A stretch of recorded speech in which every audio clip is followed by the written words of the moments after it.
guy just awakened and he's already got a legendary skill. Finally, he can show the world the absolute power of staying virgin by gaming for 11 years straight. When the apocalypse began, he rushed to get magical items. When he arrived at the secret location, he was too late. The barbecue had already started. 5 minutes earlier, this girl and her young 80-year-old sidekick were the ones who did it. Several people were there to steal the magic items now that the world had become chaos. People were fighting over each magic item, so this guy yelled and told everyone to give up. This caught their attention. He then said that he would take everything for himself. Of course, people wouldn't listen. When the guy showed his awakened ability and proved he was the strongest, the old man showed an even better one. He turned him into charcoal without mercy. "That's because of your arrogance," said the young old man. The girl Yuri announced to everyone that all the items in the tower belonged to her and Grandpa. "Does anyone have a problem with that? Fight her right now." Then Kang Jinhyuk simply walked past her, completely ignoring her. He was only interested in the magical items. "Look what you've done to this item. You almost ruined something so good." Seeing someone dissing her, the girl ordered her Anubis summon to attack. One hit from that thing can kill anyone, no joke. But when that powerful spear came close, the MC just swatted it away with a simple punch. That attack should have smashed a wall, so how the hell? The girl's jaw dropped. Everyone else's too. Truth is, none of them know Kang Jinhyuk's secret identity. The protagonist praised the girl's skill, giving it a solid 5 out of 10. She got pissed and pulled out 4 more statues to summon. Jinhyuk was so impressed by all that power. Just look at his face full of shock and terror. The girl realized he wasn't fazed, but it didn't make sense. Look at these giant, deadly, powerful soldiers. Then Jinhyuk admitted it. The girl's power isn't weak, and that old man isn't just anybody. But compared to him, it's pretty pathetic. The girl declared she didn't like him. He's way too arrogant and full of himself. Jinhyuk then asked what the difference was between arrogance and just being confident in your own powers. To prove he was right to look down on her, Jinhyuk uses the amulet he just found. If she wants a summon battle, feast your eyes on a real powerful beast. When the mountain god tiger got the order to wipe everyone out, Yuri felt fear run through her body. That tiger ate her dogs like a hamburger in a fat kid's hands. Thinking she was about to be the side of fries for that burger left her hopeless. Is this the end? Dying a virgin even though she's this hot? But when Jinhyuk walked up smiling like that, maybe that was about to change. Jinhyuk said the game was over and that he wanted that. The girl covered up her goods and refused to give them up. But then Jinhyuk crouched down and clarified he was talking about the Tutankhamun mask artifact. Yuri got pissed. And honestly, I don't know if she was mad because he wanted the mask or because he didn't want the other thing she has. Jinhyuk stared her down while she resisted, then gave her a signal, obey, and she gets to stay out of the tiger's stomach. She had no choice. Better to stay alive today to fight another day. The girl asked if he was after the map of the eastern lands. Jinhyuk just smiled and warned her that the tiger is staying on guard duty. If anyone tries to tail him, they're dead meat. The truth none of them know is that Jinhyuk isn't like these people. Just a few hours ago, our protagonist was just a total loser, like me, and you watching this video. He spent hours every day gaming on his computer. This game, where he spent 11 years grinding to become rank 1, wasn't simple. It was harder than Dark Souls. We're talking invincible bosses, massive maps, and traps everywhere. Literally every other player rage quit the game. But this loser virgin, he didn't quit. For 11 long years, he sweated it out and became the first and only player to clear the game. As soon as he did, a live stream showed something insane happening in real time. The tower from the game's opening cutscene appeared in real life. Right in front of everyone, a system window popped up saying they were now awakened, and that if no one clears the tower in 90 days, humanity is wiped out. While almost everyone was freaking out and seeing a crisis, Jinhyuk saw an opportunity. He ran towards the place everyone was running away from, but he wasn't the only one. A bunch of ex-players realized this was the game's tower and headed to the first event location. One of them was a guy he knew, someone who worked at the same streaming company, and asked to team up. Jinhyuk didn't need to pretend to be nice anymore. He delivered a headbutt hard enough to knock 2 teeth right out of Lee Jong-soo's mouth. Jinhyuk made it crystal clear. They aren't friends, and they aren't going to be allies. The truth is, Jinhyuk is the one with the most knowledge about the game. He has no advantage in teaming up with weaklings. As soon as the event kicked off, a giant tree popped up in the center of the hall. Those red fruits hanging from it are the loot everyone is drooling over. People rush the tree like they hadn't eaten in 10 days. One bite gives you a +3 stat bonus. Once every single fruit was gobbled up, Jinhyuk just stood there, grinning. Turns out, the tree got pissed off that people ate its fruit because it started attacking everyone. While the mob ran for their lives, Jinhyuk chilled. He asked Jong-soo if he was a coward. He told him any idiot should know the real treasure only spawns after the fruits are gone. gone. The guy didn't believe it, but he knows Jin-hyuk spent 11 years playing this game. He knows everything. So he proposed a truce to help each other out. Let's go together. But right when they ran, that bastard froze and shouted, "That's for trusting the guy who knocked out your teeth," trying to screw Jin-hyuk over. Jin-hyuk dodged the tree's attack. The branch missed him and went straight for Jong-soo, wrapping him up in a position that, well, you guys definitely recognize from those special tentacle animes. Jong-soo begged for help. Jin-hyuk just smiled and thanked him for being his bait. The target is the mangrove heart. Jin-hyuk knows what to do. Unfortunately, that guy was such trash he couldn't even distract the tree for more than a few seconds. Jin-hyuk grabbed a broken branch to use as a weapon. With his unexplained physical skills, he dodged and defended until he reached the prize. The moment he grabbed the heart, the tree died instantly. That was great. Inside the heart is a valuable gem with an effect way better than those fruits. Upon using it, he got 12 attribute points to choose from. Now that he's assigned those points, Jin-hyuk is the strongest level 1 player around. Since each level up grants 3 points, getting 12 points is like having level 4 stats. An hour later, news portals announced that the first mangrove of greed has been cleared. A video of the feat will be uploaded to the internet in 10 minutes. The internet explodes. Everyone is talking about it. With few exceptions, most comments express suspicion, claiming he either got lucky or cheated. As soon as the video is posted online, the doubtful reactions intensify. Upon seeing the protagonist with a blurred face, viewers wonder if he hacked the game. They are shocked. The reactions, though varied little, are relentless. On his main account, several people offer sponsorships and partnerships. Even though he knows the mangrove is not easy to defeat at level 1, he didn't expect such a strong reaction of surprise. He finds it understandable since most people haven't played the game's final stages. Kang is very impressed to receive proposals of 1 billion won to collaborate with others. He had lived a very difficult life. Earning money to survive was a constant struggle. It was common to be late on rent payments. He even starved for days to save money for his live streams. The protagonist used to stream himself eating. If he had received such opportunities before, he would have accepted without hesitation. But now he doesn't plan to share his knowledge, not for 1 billion, nor even 10 billion won. The most important things for him now are information and monopoly. This leads to his next destination. The moment the game launched, mana leaked from the tower and spread throughout Seoul. It didn't have a significant effect, but the tower's artifacts suddenly became revered as sacred. Of course, they were fakes. The legendary artifacts were still safely guarded inside the tower. These were merely replicas. He plans to go to the place where he can acquire more of these copies. The National Museum of Korea was essentially a treasure chest, storing countless such items. He is not the only one targeting these replicas. Unlike the tree, which appeared in 7 locations,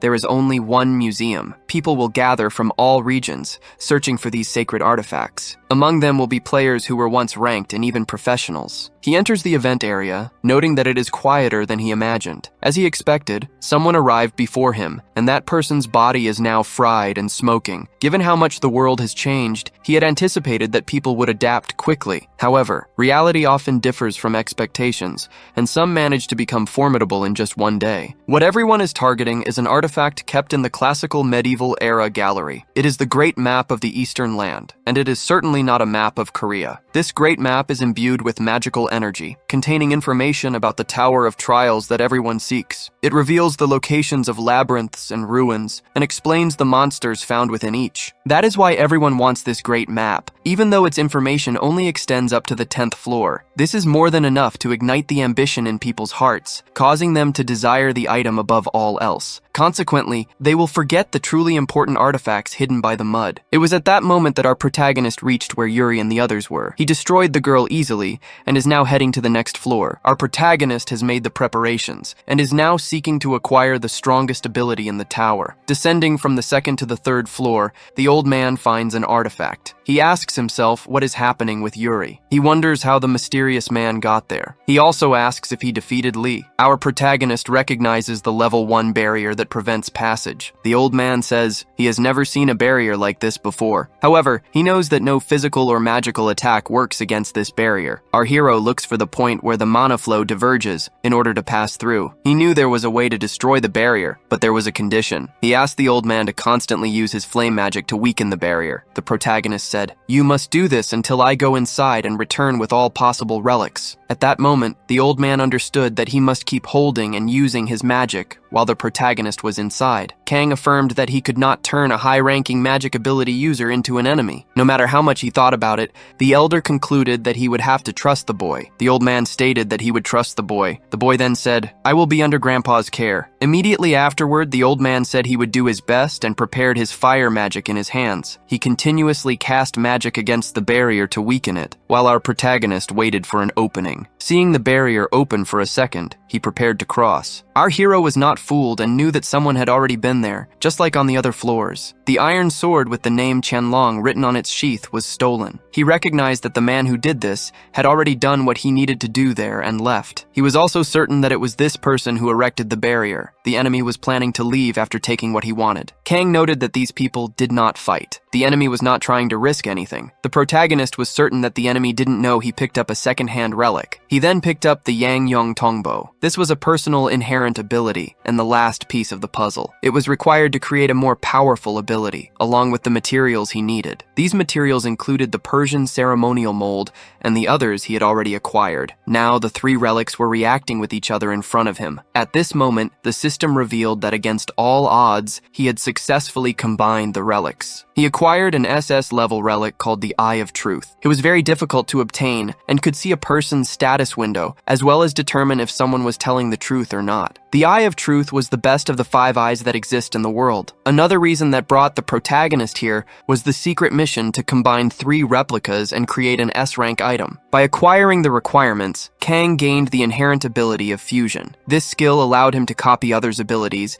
and fuse them to create superior powers and dimensions. If the difficulty of the copy condition exceeded the limit, it would be partially altered. The old man said, "I cannot resist for much longer." He told our hero, "Come back if you are done." Kang Jin-hyuk thought about copying the old man's abilities and planned how to do it. The copy condition was to make Min reveal his feelings from beneath his mask. In other words, Kang just needed to irritate Min Jungwoo. When the old man told him to hurry up, Jin-hyuk told him, "Stop using your ability." This left the elder confused as Kang stated that there was no longer any reason for the old man to do so. The old man was shocked and asked, "Why did you ask me to use my powers?" Next, our hero used the word carpo to close the barrier. It was easy to break the barrier, provided one spoke in Latin, and the protagonist knew this. However, the old man actually did nothing to help him. Kang said the word in a low voice. There was no use attacking non-stop if the attacks did not even penetrate the barrier. It was a waste of magic. Now he knew that the elder's magic was exhausted, and his next step was to anger him. He already knew all the details about the tower. Therefore, the map, which has information only up to the 10th floor, was useless to Kang. This did not mean he would give up the information easily. While Min Jungwoo was confused about what he was doing, our hero had already explained earlier. He explained that he did not need the map, and was therefore about to set it on fire with a lighter. Since there was a chance that other people could gain knowledge of the 10 floors through the map, he burned the item. This left the old man with his mouth wide open as the flames devoured the ancient map. The only way to secure his position was by eliminating the chance that other players could learn about the 10 floors. The old man became very irritated that he burned the map and began to threaten our protagonist. This made him reach the conditions and copy the old man's powers. He successfully copied the B-level fire element ability. He saves this copied ability in the world's memories. Now, he can control fire. Because of this, his affinity with the element increases. The fire element is the beginning of his first copy. Min Jungwoo says, "You will regret what you did." He prepares his magic to attack Kang Jin-hyun. His level 1 fire element activates. Meanwhile, he explains to the old man why he burned the map. He activates his flames just like the elder does, startling him. The old man is now certain that the skill is identical to his own, but Kang's is stronger. He realizes this man is not normal. He doesn't even need the map. The old man wonders, "Who is he?" Kang replies, "If you want to climb the tower peacefully, you should listen to what I have to say." 4 veterans appeared at the museum, including Kang. The others were the old man, a girl, and an unknown individual. Kang understands they wanted to minimize the risks they would face now that the world had become the Tower of Trials, but he wonders if they are trying to get ahead of him. Given this possibility, he needs to acquire as many unique abilities as he can. He tells the old man, "I will contact you soon." He also asks that he and the girl downstairs level up as soon as possible. This way, he will have some chess pieces to manipulate. However, he still has a long way to go. He will need to gather skills for this journey. Since he only has one body, it will be impossible to acquire all abilities. Even so, he will possess the best and most important ones for himself. Suddenly, he feels he has reached his limit. He is hungry and tired. So, he decides to stop for a meal. He enters a restaurant. On the television, he hears a report. 23 people were eliminated, and 50 were injured at the National Museum of Korea. Many are severely wounded, and the number of eliminated continues to rise. Beyond Korea, similar incidents are occurring in the United States, Europe, and Japan. Just as he had thought, other players worldwide are acting similarly to climb the tower. A journalist first reviews the cameras inside the museum. The cameras show the fight between Anubis and Kang Jin-hyun's mountain tiger. No one can believe the images, which are unfortunately real. The people in the restaurant cannot believe a regular human could do such a thing. They notice it is the same man who defeated the swamp creature because his movements are identical. Our hero needs to conceal his identity better, as people are recognizing him too much. The government conducts an investigation into the unnamed structure, dubbed the Tower of Trials. For this, they form the Awakened Association, comprising veterans with varied abilities. The government's response in creating this group was faster than the protagonist expected. Since they have already created a group full of awakened individuals with innate abilities, he thinks they will be more flexible. Kang did not expect them to create the group so quickly. On TV, a report from the Department of Awakened Individuals plays. A man in a suit and tie named Sang Jin is the head of the newly formed Awakened Association. He appears to recruit members for the group, promising a salary of 60 million and a government position for new recruits. This offer, however, excludes the person who appeared in the videos. Sang promises that if Kang joins the Awakened, the government will support him in everything he wants. People comment that even without knowing him, they feel envious. Ultimately, our protagonist realizes the report's true objective was him. They are treating him as a tool. No matter what they offer, he will not join them. In this world, the value of a single well-trained individual is greater than 100 ordinary people. Han Sang-jin knows this, which is why he is offering Kang a blank check to persuade him. Sang-jin was chosen as president because he possesses the necessary skills for the position. Or perhaps it is because he has more experience in the Tower of Trials. Our protagonist hopes Sang-jin has a good ability, as it would be interesting to copy it. Looking at the clock, he knows it is 7 p.m. When the hand points to 9 o'clock, the Tower of Trials will open. This happens when the stated time arrives. All the new players head towards the tower, immediately impressed by the magical scenery. It is just like the Tower of Trials from the game they used to play. Our hero, however, understands that these are all noobs, shocked by something so trivial. As a celebration for entering the tower, everyone receives 100 coins. This currency will be exclusively used within the tower. Players can also upload videos to record their achievements, earning an additional 100 coins for every 10,000 views. However, there will be a premium charge based on the player's status. Every player in the tower who watches these videos will have their first 10,000 views counted. Therefore, they must be careful when deciding which videos to watch. The live stream function, for instance, will only be available once they encounter the boss of the next level. Furthermore, if anyone is found to have manipulated the view counter or engaged in other forms of cheating, that person will be severely punished. There is a connection between people who want to climb the tower and those who live outside it. They can choose to watch players with the best chances of reaching the top, thereby increasing their views. Among all the tower's functions, this is the most interesting, because the more famous a player becomes, the more coins they earn. Meanwhile, players rush to the Goblin Cave to secure a good position and farm coins. They are in a hurry, wanting to complete this as soon as possible to get ahead of others. Earning coins will be easy for Kang Jin-hyuk, as he knows everything about this place. However, he is not interested in uploading videos yet, nor does he want to rely on them to earn coins. After all, sharing the information he possesses would be a great loss and a terrible strategy. During his previous life, while clearing the lower 30 floors of the tower, there was a period when he couldn't advance. Progressing to the next level required him to search for secret pieces on the lower floors. This meant retracing the steps of his previous experiences. Ultimately, he managed to find the solution in an abandoned ruin. It was then that he discovered his character was flawed from the very beginning. The fact that the character he had spent years evolving was trash was painful. Because of this, he considered deleting his character after dedicating so much time to it, only for that to be the outcome. 6 years have passed since that time. Now the protagonist stands in front of a B-level labyrinth. This is the labyrinth created by Daedalus in Crete, famous for its confusing paths and traps. The secret to passing the 30th floor is to build a strong foundation, and the key lies within this very labyrinth. He never thought he would have to go through it again, and this annoys him a bit. Despite his dislike,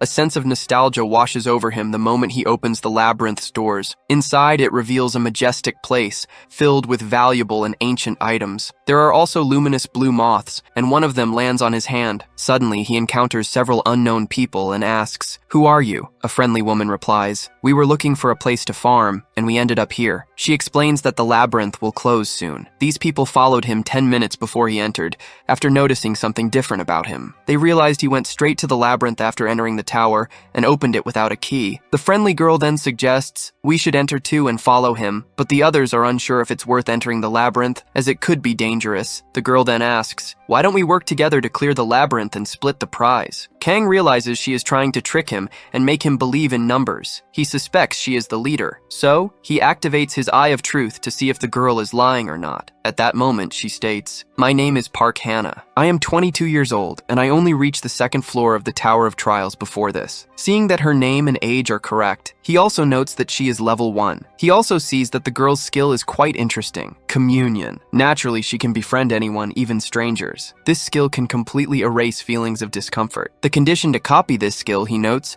is to cooperate with her for 240 hours, and to ensure no one else is nearby when those hours conclude. Our protagonist knows the Communion skill will be useful for dealing with a villain in the future. Jang Chul-sik introduces himself, stating he quit playing after spending some time on the first floor. Two other girls introduce themselves. They mention reaching the first and third floors respectively. Two other boys state that this is their first time playing the Tower of Trials. Our hero introduces himself amiably as Kang Jin-hyuk. He knows this group will try to attract him later. Therefore, he doesn't even bother memorizing their names. The amiable girl asks if he has played the Tower of Trials before. She then inquires which floor he reached. She places her hand around his arm, activating her Communion skill. A feeling of affection for her arises. However, it doesn't work correctly. He realizes this is how she uses it. If he hadn't known it was a skill, he might have fallen for her charms. He responds, "I went as high as I could when I played the game before." Park Hannah finds it strange. The Communion skill doesn't seem to have worked on him. She asks him to describe the monsters living in the labyrinth and their specific characteristics. Our hero reveals that this labyrinth changes at fixed time intervals. This surprises everyone. They begin to scream in despair. The girl asks, "Shouldn't this just be a first-floor labyrinth?" Suddenly, a trap activates. Stones begin to strike the walls and move toward the group. One stone comes dangerously close to Park Lee Hannah. She flees at the last instant. Another person from the group warns a novice, "You'll be crushed if you stand still." Eventually, everyone manages to escape. The stones cease their movement. Everyone is desperate. They had thought it would be a simple labyrinth, with nothing special beyond its ruins. Kang Jin asks, "Have you never seen a labyrinth with changing terrain before?" Hannah notes that this place is too dangerous for level 1 players. They must leave as soon as possible. She asks her friend if she can find the exit using her skill. However, the girl replies that her skill was cancelled when the labyrinth began to move. This means they cannot find the exit. They are trapped there. Jin Hyuk had been wondering why they entered the labyrinth with such confidence. They were relying on a navigation skill. The noobs must have thought this labyrinth would be easy. He decides to disregard the idiots for now. After all, something dangerous will appear soon. Park shouts and asks, "Why didn't you tell us about the labyrinth's changes, Kang? About the flying walls?" She is angry because they were injured even while dodging the attacks. They blame him for the attack and accuse him of hiding information. Kang takes a deep breath and asks, "Did I by any chance ask you to follow me?" In a threatening tone, he says, "You followed me of your own accord. I didn't drag anyone by force." One of the boys in the group becomes enraged. He materializes a sword, intending to attack our protagonist. He shouts at Kang, claiming, "I didn't like you from the moment I saw you." Before the boy can finish his sentence, he is sent flying by an extremely powerful blow. The other group members begin to cry, desperate. At that moment, a creature appears in the labyrinth of Crete. It is the Minotaur itself, charging aggressively toward the boys. Its axe, previously embedded in the wall, flies directly into its hand. The Minotaur begins to roar. Park Hannah thinks they will all be eliminated. However, Kang Jin-hyuk orders,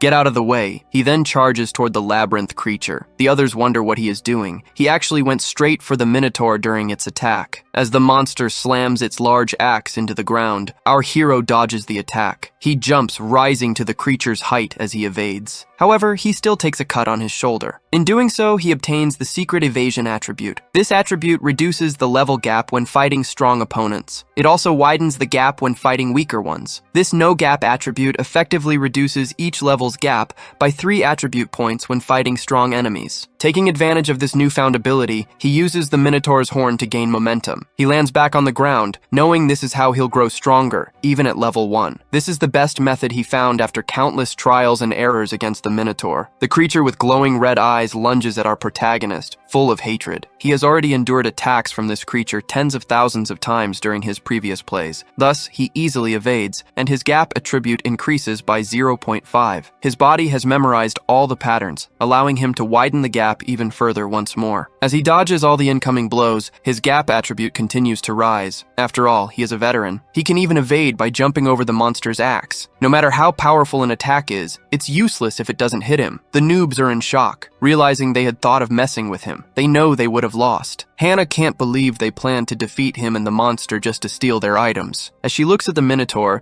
she realizes how crazy her earlier thoughts were. The protagonist states, "The monster is slow and it won't hit me this way." This makes the creature roar and try to attack him again with its gigantic axe. Kang Jin Hyok knows that getting stronger quickly is a simple task. He just needs to put his life in danger, like when he was almost hit by the axe in the neck. The more he does this, the greater the rewards will be. Because he narrowly avoided a fatal attack, his gap attribute level increases by 1. Gaining an attribute point for a few scrapes isn't a bad trade. Still, one wrong move could be dangerous, even fatal. He notices that the group of new players is trying to escape. Park Lee Hannah tries to analyze the walls to find a way out of the labyrinth. Suddenly, our protagonist appears behind her and asks, "Where are you going?" The girl startles, and he tells them that everyone should do the same if they want to increase their attributes. He states that if they dodge attacks, they will receive secret attributes. He says with a tone of irony, "I'm sharing good things with you all." Meanwhile, the Minotaur charges at them, full of hatred, intending to destroy them. Hannah begins to cry in despair as the Minotaur's axe flies and explodes against the wall. The protagonist asks, "Why did you just stand there? You should have ducked or put some distance between you. That cost one of them their life." Our hero stands still, facing the Minotaur without any fear. Suddenly,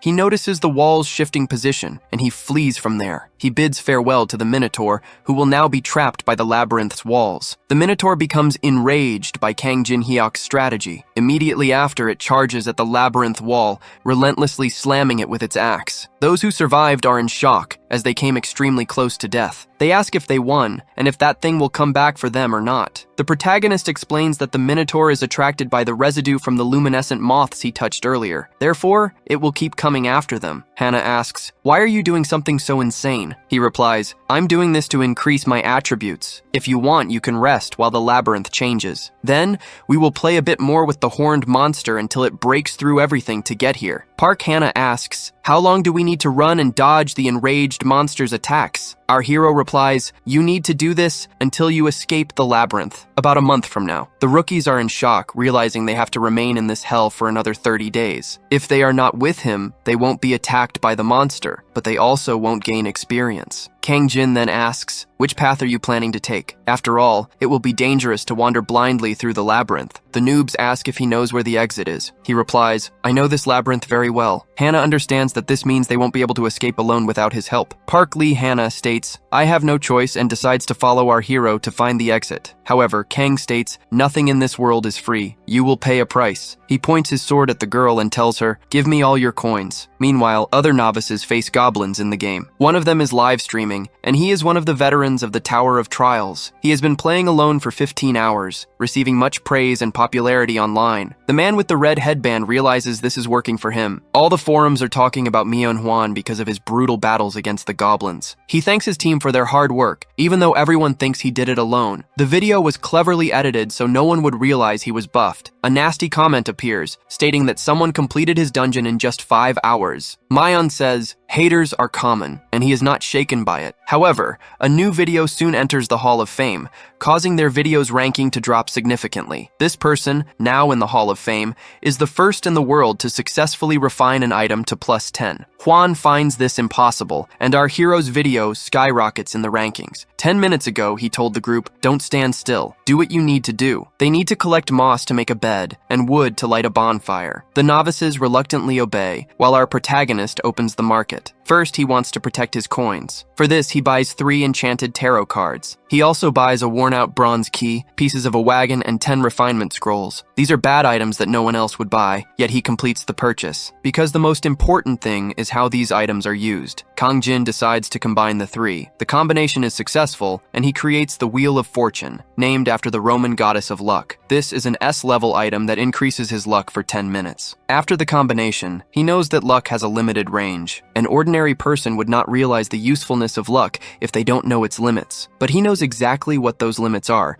since he remembers everything from his past life. Using the Wheel of Fortune, his luck increases to its maximum. He knows that the success rate for refining scrolls is very low. They might be spells with the worst refinement chances, but if luck is maximized, the rate is 100%. He decides to use everything on his dagger, and its refinement is successful. Thus, he manages to upgrade his old dagger to +10, which is the maximum level. Additionally, he achieves the bonus accomplishment of being the first to create a +10 refined item on the Korean server. This achievement is recorded in the Hall of Fame for the entire day, and he earns 5,000 coins. Finally, he obtains something truly worthwhile to use, his purple dagger. On the 10th day in the labyrinth, they manage to build a bonfire with the gathered wood and a moss bed, and they have nothing to eat except mushrooms and moss itself. Our protagonist is sleeping peacefully on the moss bed beside the bonfire. However, the group is anything but peaceful, as the Minotaur has been relentlessly attacking since that day. The labyrinth constantly shifts, separating life from death. They are irritated with our hero because he treats everything as if it's nothing significant. If things continue this way, they won't last much longer, and they believe Kang will abandon them. Anonymous users ask, why don't they just give up and stay where they are? They claim that the man with them has played before and is a psychopath. During a live stream, Park asks, does anyone have more information about him? An anonymous person replies, I can't find any related videos from the past. After all his old internet videos have been blocked. When searching for Kang Jin Hyuk, it didn't appear that he had created a channel either. They don't think he wants to gain subscribers. He just likes to play alone in an insane way. It would be great if they knew the strategies and locations of the divine relics. Park can't believe they're trying to get support from the idiots outside the tower. He tells them, shut up. Then he asks, what did the Raven Guild say about this situation? An anonymous person reports that the guild is investigating, but has no information about the labyrinth. They will need 3 more weeks to reach them. This news leaves Hannah somewhat desperate, realizing she will be trapped in this labyrinth for 3 more weeks. She tells her friend that there is no information on what to do in this situation. Hannah reveals her plan. Eliminate Kang and take possession of the stone chamber they found until Appa arrives. This way, they could escape the area. However, the problem is eliminating him. At that moment, her friend picks up a stone, declaring it the perfect chance since Jin is sleeping. They decide to do it now, as anyone is eliminated when their head is shattered by a stone. However, Hannah holds her friend's hand, stating that Jin's reaction speed is insane. They will not be able to defeat him in a fight. He will probably wake up the moment they try to attack and launch a counterattack. The man drops the stone, asking, what are we going to do? We cannot continue suffering like this. Hannah assures him they will not continue suffering. Appa, a member of the Raven Guild, gave her something to use. It is a lethal poison capable of melting 100 trolls with just 1 drop, the stinger of a giant zucchini wasp. They must ensure he goes to hell once and for all, so they are no longer in danger. Our protagonist wakes up, saddened to see more moss and mushrooms to eat. As if they were on a survival show, Park Hannah tells him that if he wants more, he can hunt rats to eat. Jin asks her to pass the water behind her and requests more mushrooms. They cannot believe Jin will eat more of the disgusting mushrooms, yet they place them on his plate. He prepares to eat, and Hannah cannot believe they are serving him. Our hero begins to eat his food, and the chat goes wild. The duo rejoices, certain they have put the poison into his food. Suddenly, someone knocks over the plate and begins to spit out the poisoned food. However, this person is not Jin, but Hannah's friend. Within moments, he collapses to the ground, writhing in pain from the potent poison. Jin Hyuk states, you were foolish to think I would eat something poisoned. When I asked for more mushrooms, I switched the plates while your backs were turned. And you should know that secret transmissions are known as cheating. The girl replies, you have no evidence of that. The chat realizes Jin has discovered the live stream. This live function can only be used when attacking the boss that guards the path to the next floor. The system warns that if improper conduct is not detected, the player who made the report will be penalized. Nevertheless, our protagonist decides to proceed with the report, as her facial expressions made the secret live stream obvious. He cannot believe she did this and states, I am disappointed with Park Hannah. As Jin proceeds with the report, the girl begins to receive a warning that leaves her desperate. The capture was complete, and anonymity would be removed. At that moment, the live broadcast became evident, and the chat began to be removed from the stream. The number of viewers drops to 0. They will be unable to watch videos for 1 month from now. If this happens a second time, previous viewers will be permanently banned. The girl becomes desperate as everyone in her chat disappears. As for her penalty, it is a harsh fate. At that very moment, the Minotaur appears, walking with its large axe. It unleashes a heavy roar, then charges furiously like a buffalo. Hannah asks if our hero will fight this time and pleads with him to tell her where to go. Jin replies, "You have no shame. You just decided to poison me and now you ask for my help." The girl continues imploring, but he will not cooperate. Finally, our protagonist fulfills the conditions of spending 240 hours with her to steal her technique. After being alone with her, he manages to copy the communion skill. Looking her up and down, he declares that he does not need her. The girl screams, "You will regret this." Appa is a member of the Raven Guild. The Minotaur delivers a massive blow with its axe, attempting to eliminate the girl. Both Kang and the girl manage to dodge the impact of the blow. Kang wants her to appreciate the sight, to understand that she should fear him. Then, he rushes at the Minotaur with his enhanced technique. He makes a shallow cut on the creature before bouncing off the wall to return to the ground. Kang acknowledges that the damage was minimal, but it was worth reducing the level difference. He knows he won't be able to defeat the creature directly. That is why he needs the Minotaur to suffer similar circumstances. At that moment, the protagonist rushes towards it, dodges an attack, and activates Fire Element Level 1. He launches a powerful burst of flames against the Minotaur. The creature dissipates the wall of fire and begins running towards our hero. However, something causes the great labyrinth creature to falter. It drops to its knees on the ground, completely stopping its movement. If the monster's muscles swell, the meat becomes tough to chew. The protagonist says he is almost winning, but he knows the monster will reveal its secret card. Suddenly, the Minotaur, guardian of the labyrinth, activates Berserk State Level 10. It lets out a great, earth-shaking roar. The Minotaur stands up, roars again,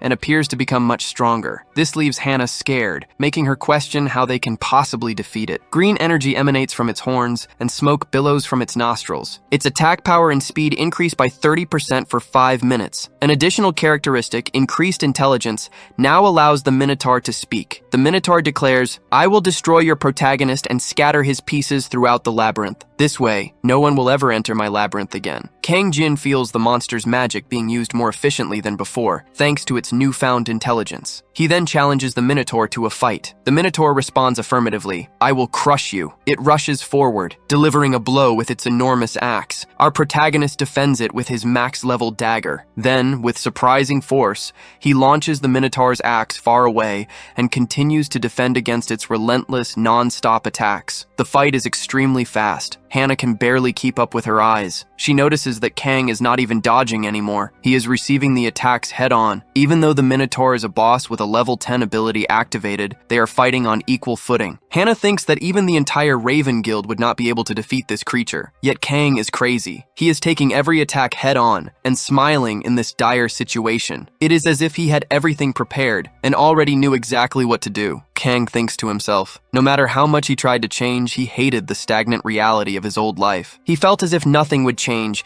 either in the real world or in games. The difficulty was always the same. However, this new world corresponds to his deepest desires. His level 57 gap ability is one example of this. It made him extremely strong, in addition to his summons and his dagger. His gap attribute continues to increase, especially when he exposes himself to such risky situations. The Minotaur continues its rampage, destroying all the walls of the labyrinth in its rage. Suddenly, the veteran, Kang, leaps towards it with his dagger, delivering several swift cuts. The Minotaur growls, "These are cheap tricks. They will not work against me." It states, "You are just a worm. You cannot even scratch me." However, immediately after saying this, the creature stops, frozen in place, very close to our protagonist. Unable to move, the duration of level 10 Berserk mode ends. Our hero had counted the 5 minutes, knowing that the monster would become completely locked in place afterward. The Berserk state causes someone's attributes to exceed their limit for minutes, but then leaves them utterly powerless. The Guardian of the Labyrinth enters a state of suspended animation, completely trapped in front of Kang Jin. With 57 gap points,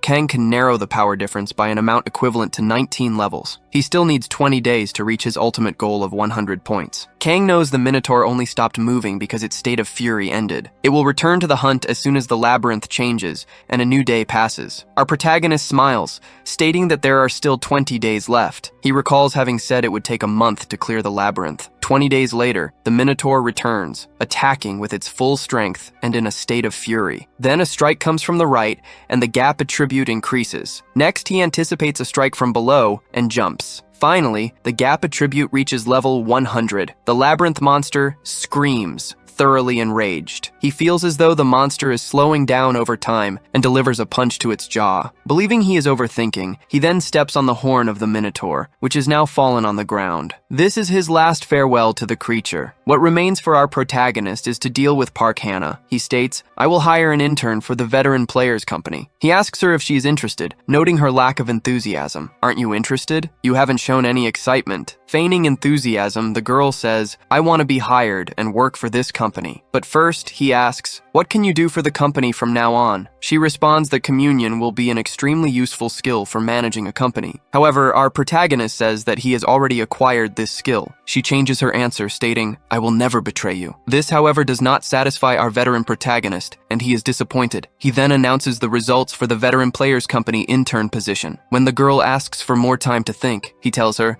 "I have already given you enough time." Desperate, she yells, "I can give you Bram's ring." Kang tells her that he was making a deal with the Chinese to acquire that ring. This piques Kang Jin Hyok's interest upon learning that the Raven Guild possesses this ring. After all, Bram's ring is one of the best items one can obtain on the first floor. It increases movement speed and grants magic resistance, suppressing monsters' magic. The item has 3 useful options, and he verifies her information using the Eye of Truth. Noticing that she is not lying, he also believes she isn't planning anything significant. He congratulates her for being hired as an intern for the veteran players company. He states that he will not pay interns, and no matter where they are, they must come to him when he calls. It will not matter even if it is 3 a.m. Finally, he will clarify the contract's duration. At that moment, our protagonist reads the memories of the world and plans to combine the skills of fire and communion. After combining the 2 skills, Kang states, "It's going to get hot in here." Activating the A-rank soulmark skill, the girl realizes that this is a contract. Smiling sinisterly, he says, "I wouldn't put your thumbprint on mere paper." He congratulates her on being hired as an intern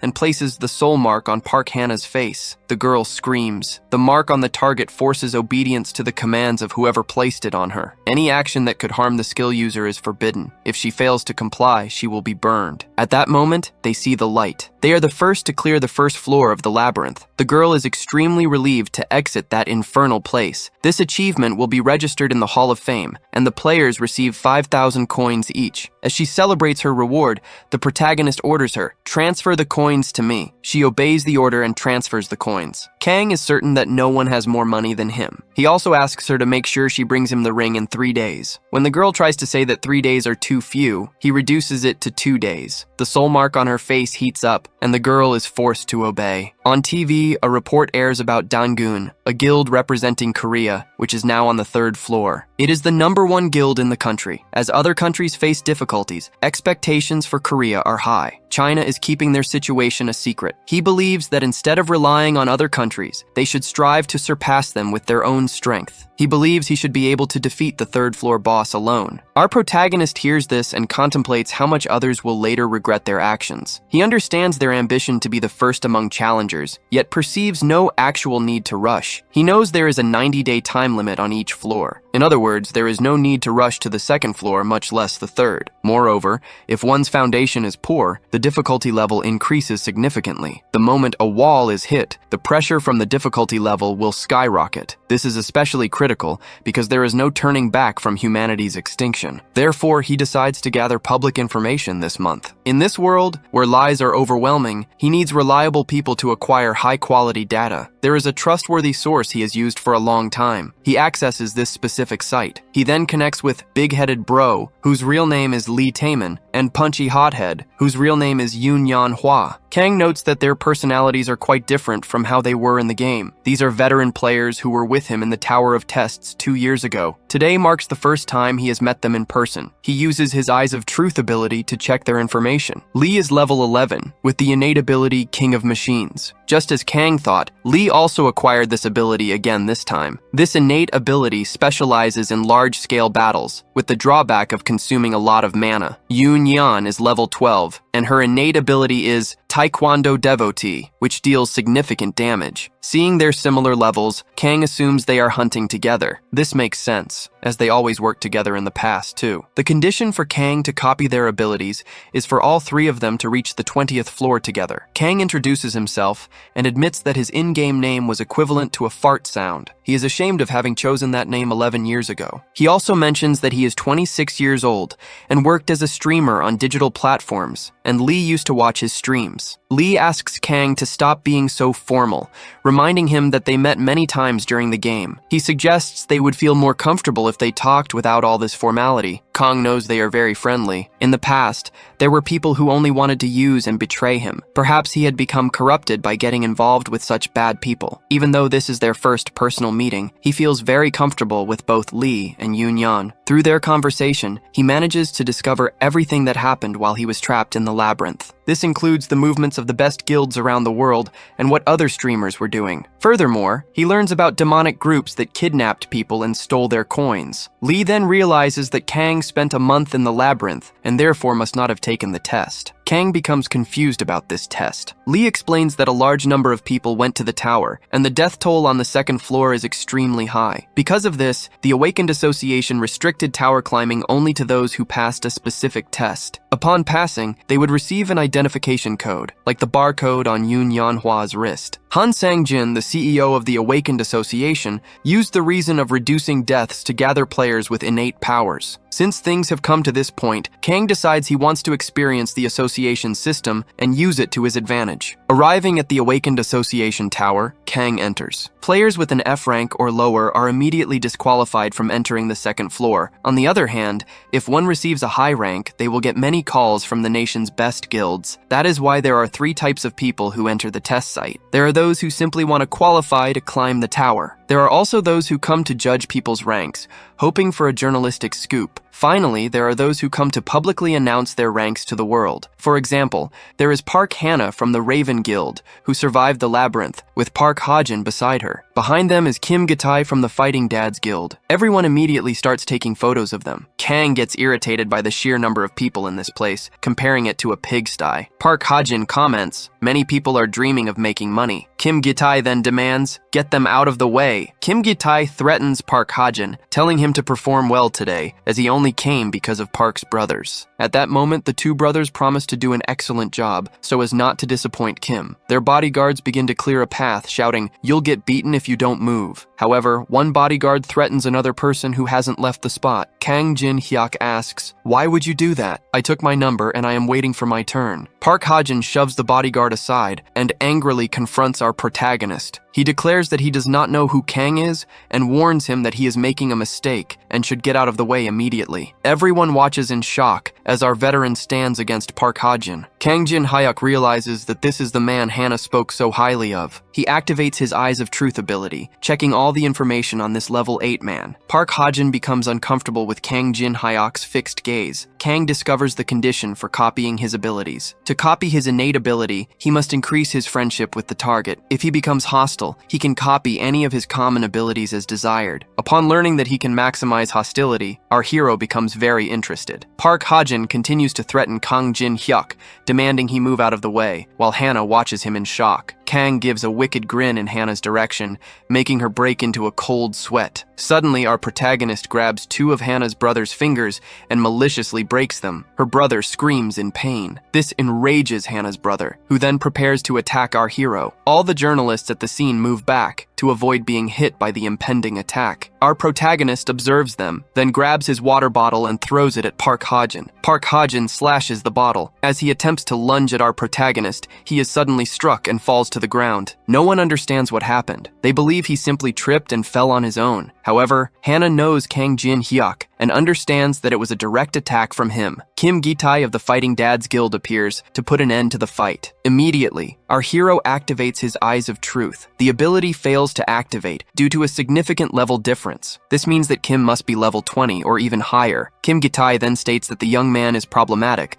but he has no choice but to work with him, as he is useful in some way. Kang Jin-hyuk asks if he is useful because he is sending Goryo Ginseng. The man asks, "How do you know that?" and is visibly shocked. Our hero replies that the how does not matter and requests more practical questions. For example, how to deal with the side effects of Goryo Ginseng. Kim Gitai activates a black screen barrier ability around the two of them. Kang's friends try to enter, to get closer to him, but they do not make it in time. Kim wants to know the veracity of Kang's information, specifically his desire for exclusive rights over 10 dungeons. Goryo Ginseng is known as an incredible consumable item that restores health and magic. However, eating it raw can cause a poisoning effect. Kang is certain that they are experiencing difficulties due to this side effect, and states that they need 3 items to solve this problem. These items are Carassian Bile, Moonstone, and Mandrake Root. He does not know about the other items, but he is sure that they have difficulty finding the Mandrake Root. Kang then offers to tell Kim where these items are located and asks for Kim's trust. Kim realizes that Kang's information is consistent with the data obtained by his explorers. This makes him question even more who this man in front of him truly is. He decides to believe Kang Jin Hyuk, but points a dagger in his direction. He warns Kang, "Do not try to use any tricks. I will notice, and I will ignore them all." Even so, asking for 10 of the best dungeons, which the guild has monopolized,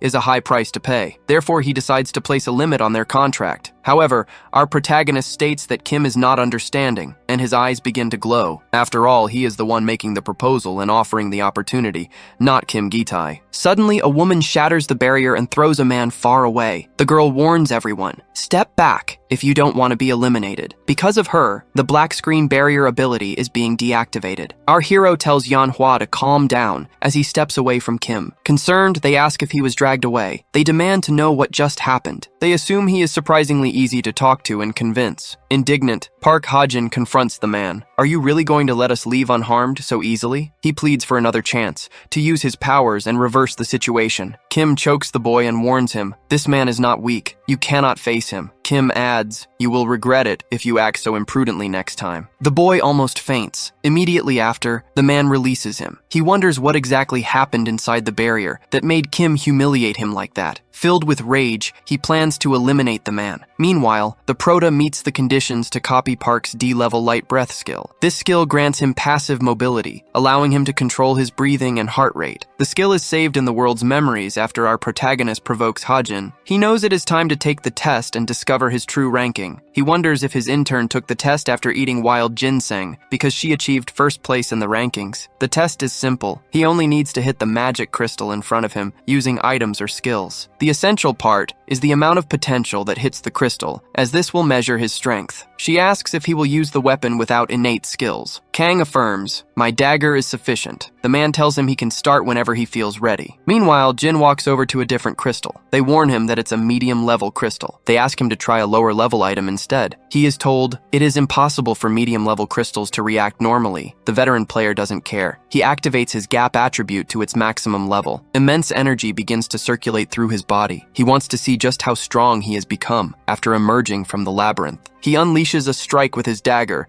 using every ounce of strength he possesses against the crystal. This leaves the man in complete shock. Most people don't even have enough power to scratch the crystal. He had never seen anyone with enough strength to split the crystal in half before. Kang Jin Hyuk is immediately ranked as an S-level magic power player. In shock, the man decides to inform his supervisors about this event. However, our prota asks him to delay this report for 1 week. For a personal reason, he wants this information to be revealed to others only a week from now. Kang states a lesson he learned in life. Sometimes threats work better than the law. He then asks why Hannah arrived there, completely unnoticed. She brings him the item he requested. Our hero retrieves Bram's ring, an A-level item that grants the supreme magical power of monsters. He activates the mark and states, "The 2 days I gave you were more than enough time." He adds, "I will only remove the soul mark if you behave very, very well." His friends ask if he got an F rank. They were so sure he would be ranked above them. He explains, "It's just a temporary ranking. I'll take the test again after 1 week." Obviously, the prota is lying. The second test is in a dungeon, and he plans to look for specific items before taking it. He tells them not to worry about him. They should continue climbing the tower, and he will contact them later. The first test measures a person's magic power and assigns a rank. Those who pass move on to the second test. The instruction is simple. All they need to do is complete the dungeon within the test tower. Since there is no difficulty limit,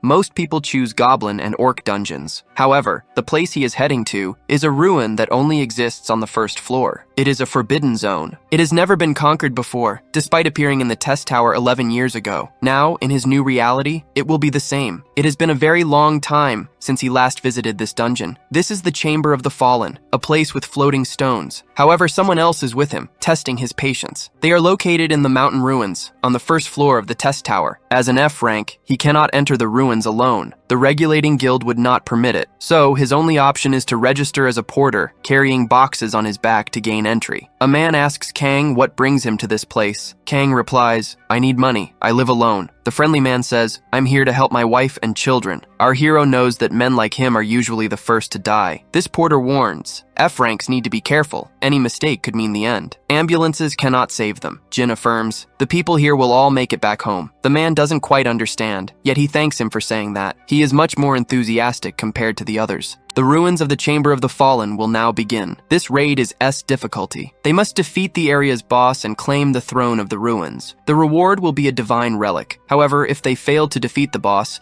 the selection of relics will be limited. Meanwhile, the box porters arrive at a resting spot. A brief pause before the raid begins. The bonus for the first to conquer the tower has arrived. It consists of special items. This bonus is opened, granting an additional 10 points in luck and adaptability. The Cold Heart skill is activated. It allows the user to maintain composure, even in stressful situations. In addition, the passive skill Monopolize is also activated. This skill accumulates the last given reward and can enhance all presented rewards. This excites our protagonist. These are excellent skills. He finds it incredible when he manages to choose a great reward from the thousands presented in the test tower. But now, that probability will mean nothing to him, not after acquiring these new abilities. Suddenly, a group of men emerges from a portal. One of them says, "My head just can't get used to this, no matter how many times I do it." The porters realize that this is the main attack unit of the Balhae Guild. Using his Eye of Truth skill, he wants to analyze the man who appears to be their captain. This man organizes the ranks as he walks, ensuring they follow the advance group. His name is Song Chunhwa, level 14, 29 years old, with very high attributes. The condition to copy his skill is to earn his loyalty during this raid. This makes our veteran apprehensive. Earning his loyalty will be difficult. For the attack captain of one of the top 10 guilds in the country, Kang finds this condition strange. He thinks this is fine, as long as he is not late for his duty. The guild's mage states, "From here on it will be dark. Stay close to me. No one can be rescued." The level 1 illumination skill is activated by his magic staff. It illuminates the entire area of these enormous ruins. The group notices that the monsters the advance party faced were completely annihilated. Furthermore, the atmosphere within these ruins is quite mysterious and unsettling. They inform Chunhwa Hyung that the group of porters is present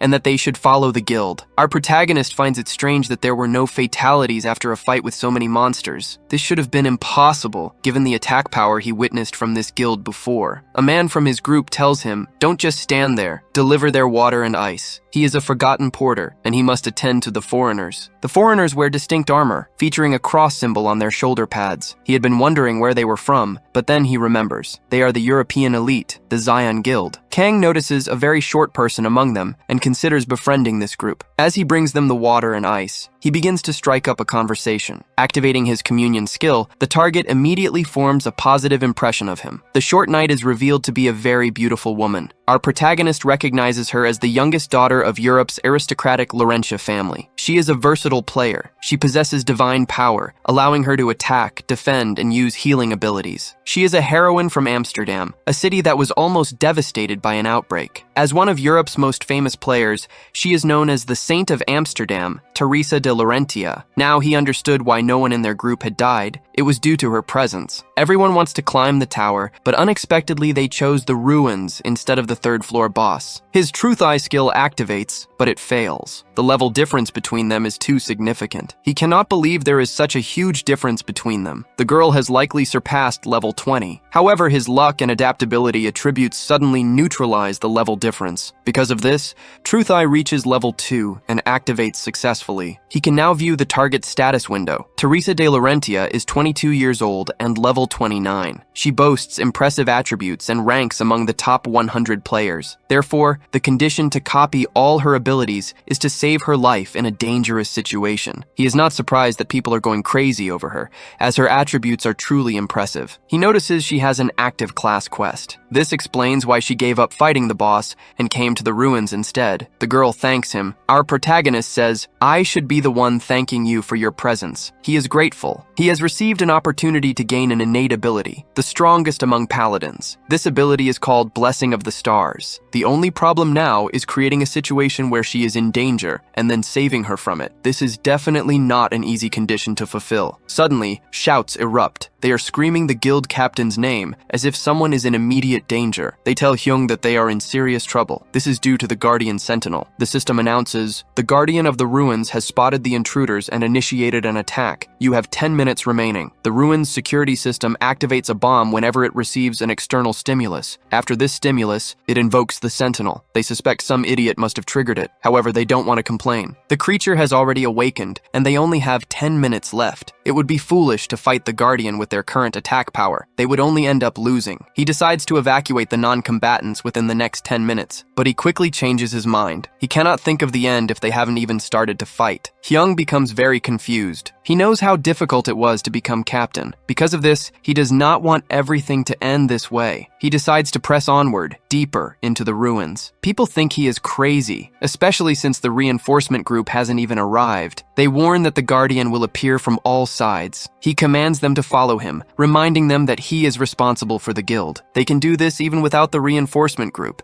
as they have Saint Teresa by their side. Other knights arrive, warning that the Guardians have awakened. However, they say not to worry. A giant guild like Balhae would not proceed without a plan already in place. A man states, "You should listen to the captain." By now, they have surely defeated the Guardians. However, immediately behind him, a large sentinel appears. It utterly destroys him, crushing him as if he were nothing. Other warriors stand before the sentinel knights, completely terrified. They prepare for a difficult battle, facing multiple sentinel guardians at once. The front attack team warns, "The Guardians have arrived. Prepare for battle." The captain orders, "Tanks to the front. Carriers stay behind." Everyone begins to obey. He commands them to cast buffs on the tanks to increase their damage output. Song Chunhwa activates his Iron Shield skill, level 3. Additionally, he uses the Wedge Formation, level 2, positioning all shield bearers at the front. Lee activates his Warrior's Song skill, level 2, increasing the strength of those on the front lines. They maintain their formation and charge towards the sentinels. A very difficult battle ensues. Numerous shield bearers advance with their buffs, attempting to defeat the sentinels. However, they warn the captain, "We need tanks on our side. Otherwise, we will not resist." They also request a healer. Solo players are beginning to fall. The captain knew there would be casualties, but he couldn't do anything at that point. He didn't have the energy to worry about mere solo players, focusing instead on helping guild members with their systematic tactics. Meanwhile, the solo players lacked the skill to deal with groups, and they were spotted by the sentinels. They felt abandoned, and eventually they would perish if no one saved them. However, the level 4 cross sign skill was activated by Saint Teresa, who came to save the solo players. She defeated several sentinels at once, saving their lives. She noticed that 2 guardians had bypassed the attack team, and the non-combatants were now in danger. Because of this, she quickly began heading back to the hall to save the porters. Back at the supply station,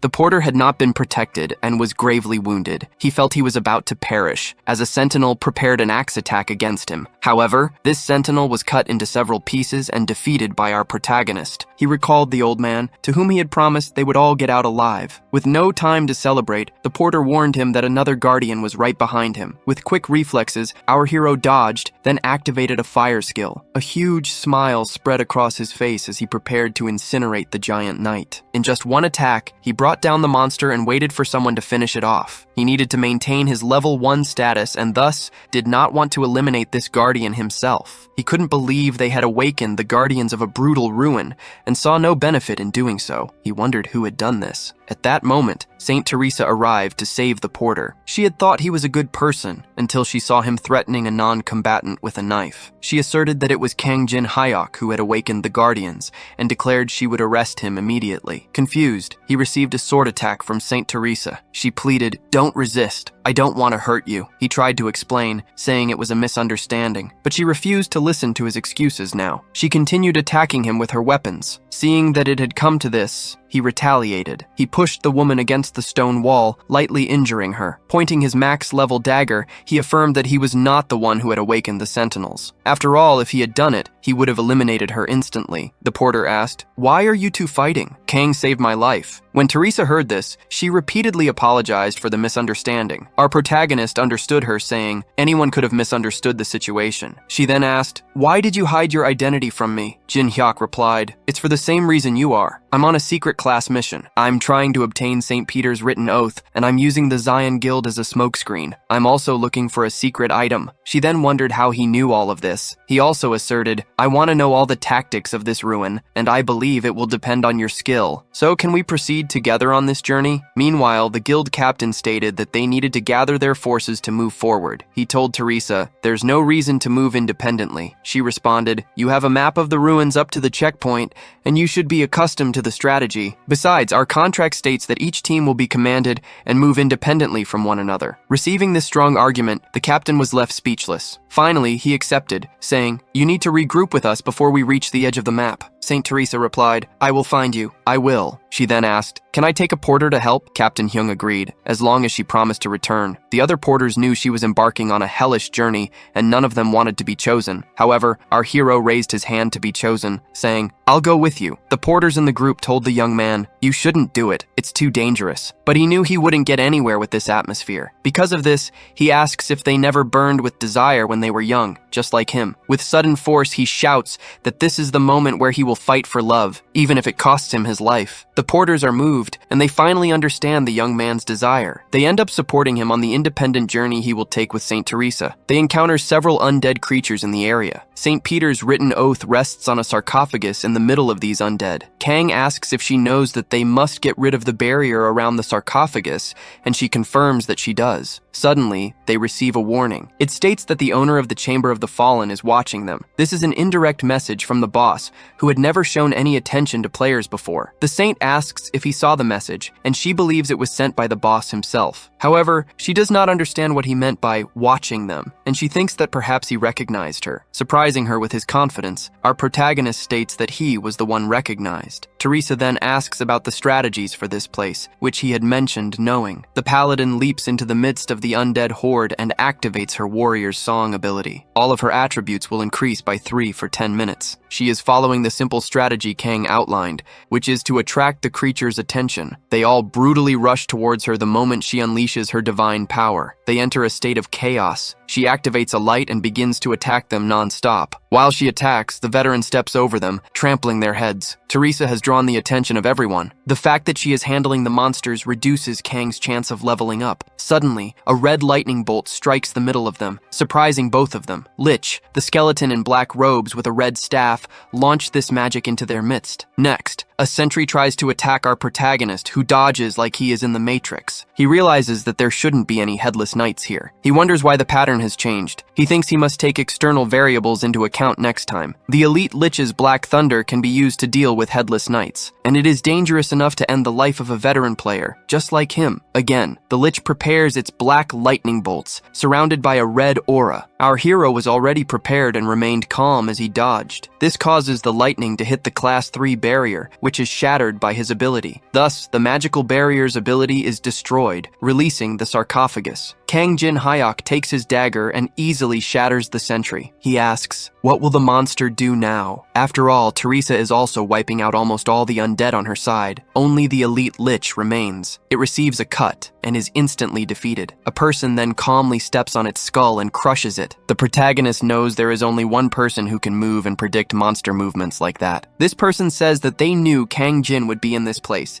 They point a sword in his direction and say that it has been a long time since they last met. They ask, "Don't you recognize me?" At that moment, Kang activates his eyes of truth, which are not nullified by level differences. He is then able to see the target's status window. He discovers that his name is Choi Yu Sung. He is 28 years old and level 29. The condition to copy his ability is to defeat him with a sword, which is the weapon he trusts most. Choi possesses an iron sword with Chen Long engraved on it, which was stolen from the National Museum of Korea. Back when the game was virtual, there was a person who, after losing to him twice, continued to challenge him, no matter the place or what they were doing. He followed an extreme warrior concept. Kang asks, "Are you that psychopathic stalker from back then?" The man becomes annoyed because he wasn't recognized now that the game has become reality. Our protagonist remembers, but he doesn't want to believe that the person from the museum was him. However, after losing to him many times in the virtual game, he asserts that things will be different now. He declares that since both of them have returned to the beginning, he will no longer be defeated by him. Kang says he will not stop him if he truly wants to fight. He asks if the stalker is sure he will be alright, as his companion will not simply stand by and watch. When the stalker sees the saintess, he realizes that Kang has an annoying companion, but he declares he will not allow anyone to interfere in their duel. Thus, Choi Yu-sung activates his battlefield selection skill. By striking his sword hard against the ground, he creates a battle arena for the two to fight. Our protagonist tells Saint Teresa that he will find her after this duel. She remains without reaction, as our protagonist is transported into the combat arena. Upon arriving at the location, the stalker says,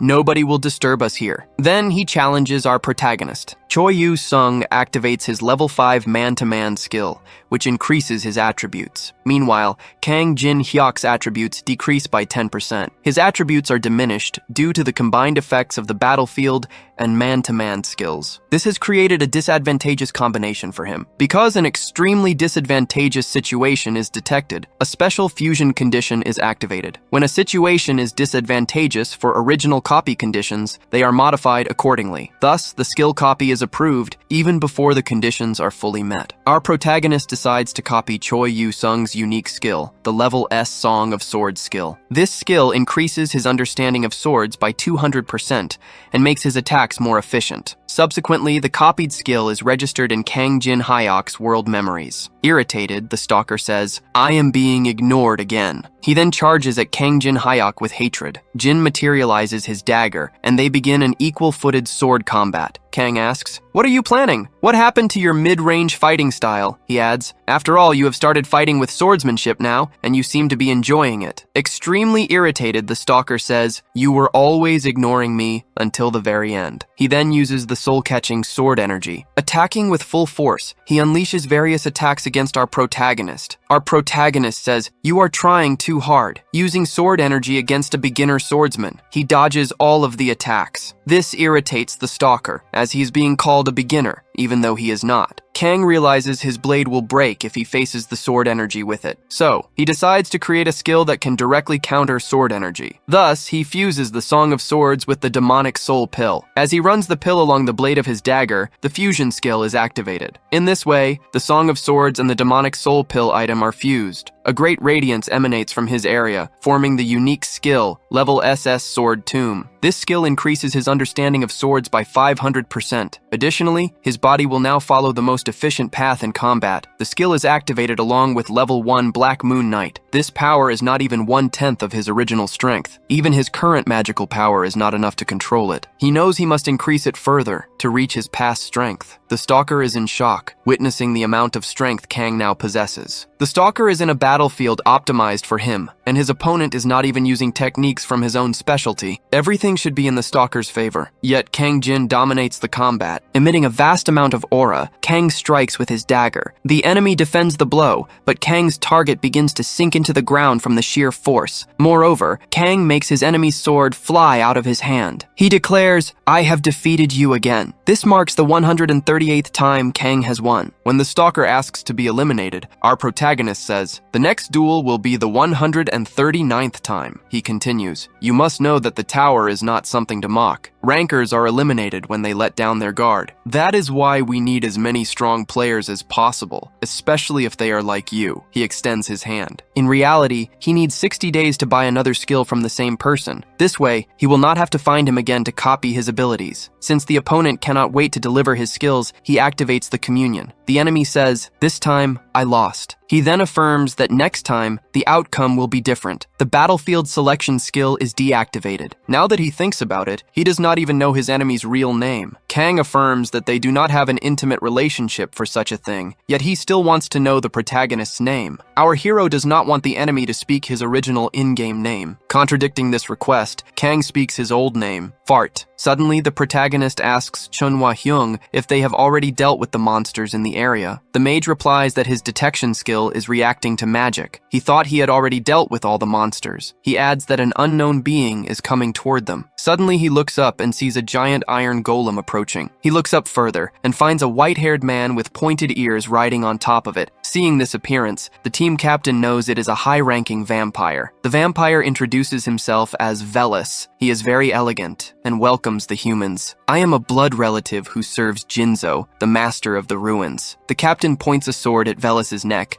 and asks what his objective is. The vampire then realizes the captain is the leader and states he has come to bring them a proposition. It is, in fact, a choice. Come with me in silence or face a brutal fight. Velis activates his blood feast skill, which begins to manipulate all the tomato sauce in the area. The ketchup from people's bodies starts to seep out. Thus, all the group members begin to lose all the sauce they had in their bodies. Half of them will become appetizers, while the others are dragged away. This ability leaves Hyung completely terrified, seeing his men dying. Meanwhile, on the journey of the paladin and our protagonist, she activates her level 5 divine purification skill. She takes the SSS-ranked frozen tier, and her magical power increases as it is absorbed. After consuming the item, her magical power increases by 12. The frozen tier was obtained along with the demonic soul stone, and it is very difficult to acquire. With the help of the divine power, her attribute was already at 12, now adding another 12. The protagonist is happy with this amount. Suddenly, the master of the fallen chamber sends them an invitation. The invitation states, if you wish to save the attack team, you must go to the inner hall and find the master. If they accept this mission, all monsters and traps leading to the final room will be removed. Teresa believes that the people from the attack team have been kidnapped and turned into hostages. Without thinking twice, she says, I will go. There is no reason to hesitate even if I only save one person. However, she wonders if she will be able to defeat Jinzo this way. She also questions what will happen if she becomes a toy for Jinzo, exactly as Jinzo wants. She cannot imagine a fight against her without the support of the attack team. All she wanted was to protect another person as a paladin, and she wonders if she made the wrong decision. Her new companion says, there is nothing to do with the attack team. I will go ahead. He adds that if she is having difficulty making a decision, she can listen to his advice. He says, Jin has no sense of honor and is a selfish human. That is why I continue to challenge her. Even so, I am certain that in this world, I am the only person who can defeat Jinzo. He apologizes for speaking too much, and the paladin thanks him for the advice. Teresa then offers to put our protagonist in a group. Our hero states, my contract fee is not cheap. He asks if she wants to proceed with it. She promises, I will give you all the coins I possess if you help me in the fight against the chamber master. Hearing this, he realizes the girl wants to proceed, and he accepts the contract. After closing the contract and accepting Jinzo's mission, the monsters fall dormant, and they proceed to the final hall. The amount of magical energy being emitted is extremely high. Upon realizing this, Kang asks Teresa not to be afraid, and questions if she knows the opponent's strength. In battles, the strongest doesn't always win. Kang Jin Hyuk then states that he has a plan. No matter what happens inside, she needs to trust him. With that, they finally open the gate to the last room. Inside, they find numerous people in a throne. Beside the throne stands the white-haired vampire, Velis. Lying on the throne,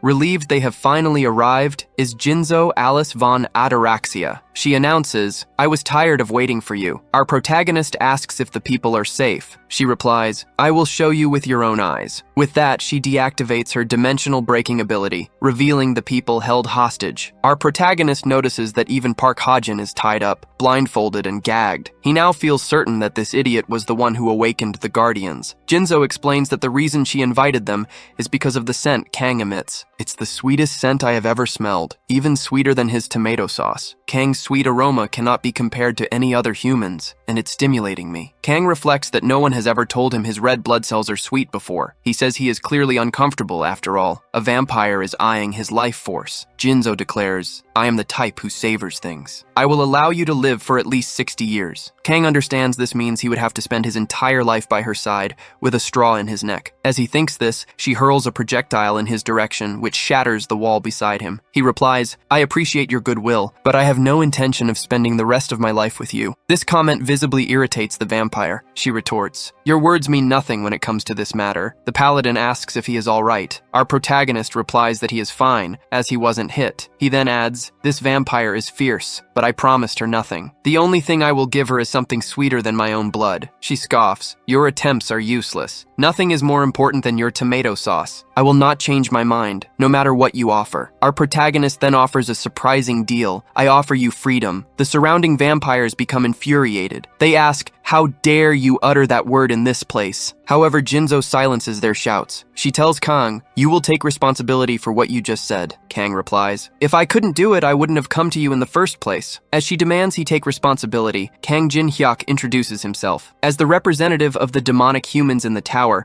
I will liberate this place." As he speaks, our protagonist puts a black mask on his face. Demonic humans is the term for those who have rejected their humanity. This can be for money, revenge, or even personal beliefs. Demonic humans often prevent players from climbing the tower and sometimes even join forces with monsters. The vampire admits, "I have heard of this type of human. Are you one of them?" Kang replies, "I have already been in contact with the temple on the 27th floor, and the fact that you deceived the barrier surrounding these ruins is exactly what they told me." The paladin wonders how he is pretending to be a demonic human and how he plans to resolve this situation. She also wonders what the temple is to have made them so frightened. Kang tells Jinzo, "If you know of the temple, then you'll realize my words are not a bluff. Please trust me." However, the vampire declares, "I will not. It doesn't matter if you're a demonic human or not. Anyone can claim they'll resolve my condition. Besides, you're too good with words. I don't trust you because of that." With that, she activates her blood spears ability and states, "It's a pity I have to eliminate you. Your blood is so sweet." She then fiercely hurls the spears in his direction. Our protagonist, who was respectfully bowed,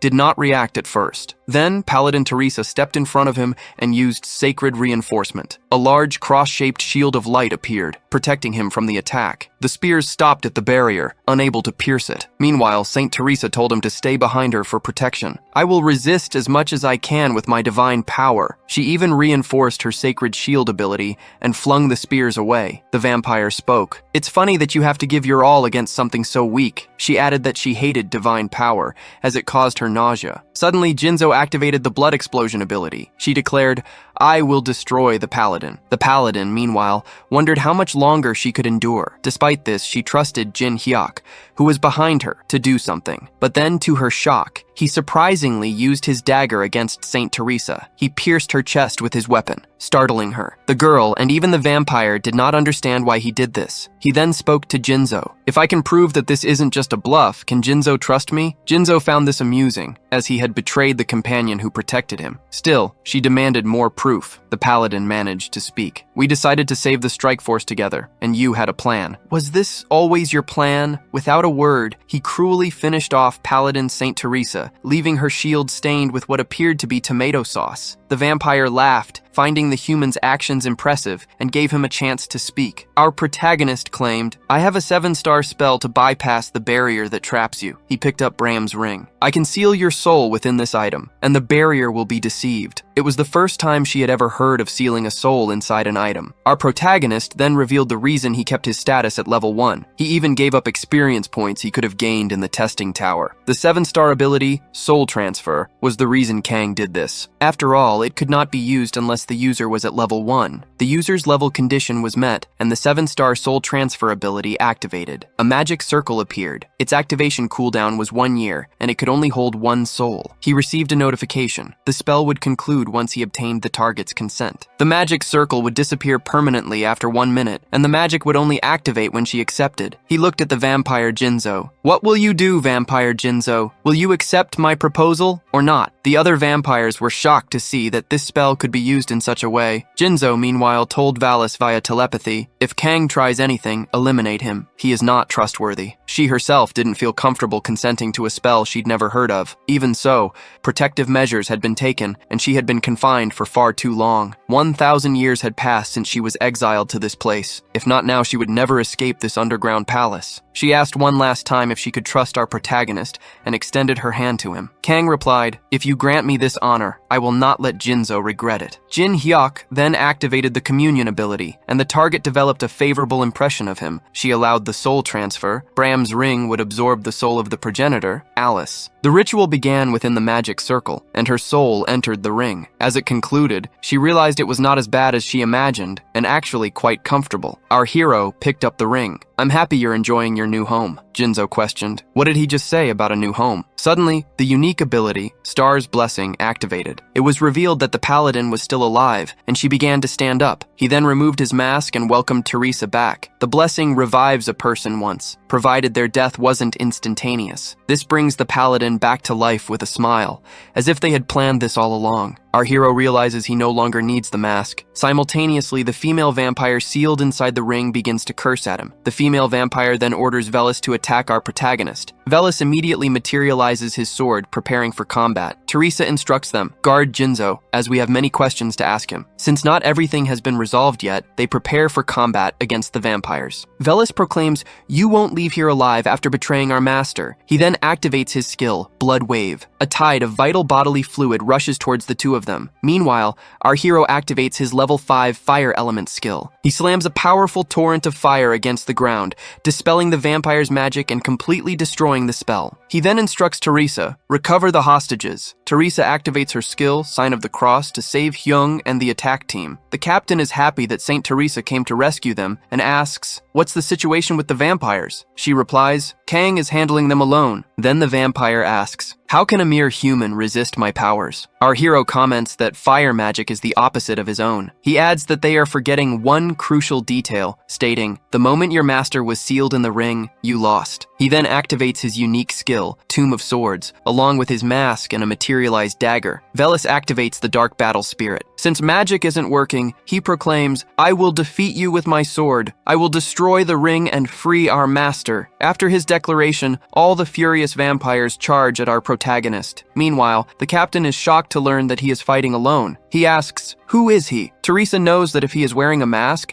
it's because he doesn't want his identity revealed. During this time, our hero easily defeated all the vampires. She then says, "I met him by chance, and I don't know much about him." She adds, "The stab wound hurt. I never imagined my first death would be at the hands of an ally. Despite everything, they managed to win, and it was worth it in the end." Saint Teresa begins to cry, thanking Kang Jin Hyuk for the group's survival and for saving the life of Teresa, the wielder of the unique skill Star's Blessing. He meets the conditions and manages to copy her unique blessing skill. The SS level skill, which allows him to return from death, is now stored in his memories. He asks, "Why are you crying?" The paladin replies, "I can't control myself right now." She then asks if he knew she could revive. Our hero knew, as he had seen her skills. However, he pretends not to know and says, "I'm just happy you're alive." They decide to retrieve the divine artifacts from the ruins at once. However, the captain arrives and states, "The items from this raid are under my guild's possession." Kang replies that he saved their lives, finding it unfair that they still want the reward. "I saved your lives. It's unfair that you still want the reward." Song says, "Actually, I'll give you a better reward, money, to make you satisfied." Our protagonist considers the attack force captain to be very audacious and a failure, stating, "If you want the artifacts so badly, you can take them." The captain is happy until our hero adds, "No matter the outcome, you will regret it later." Looking at the fragment of Merlin's staff, it is the artifact that Chunhwa desires most. Even though the attack force was captured,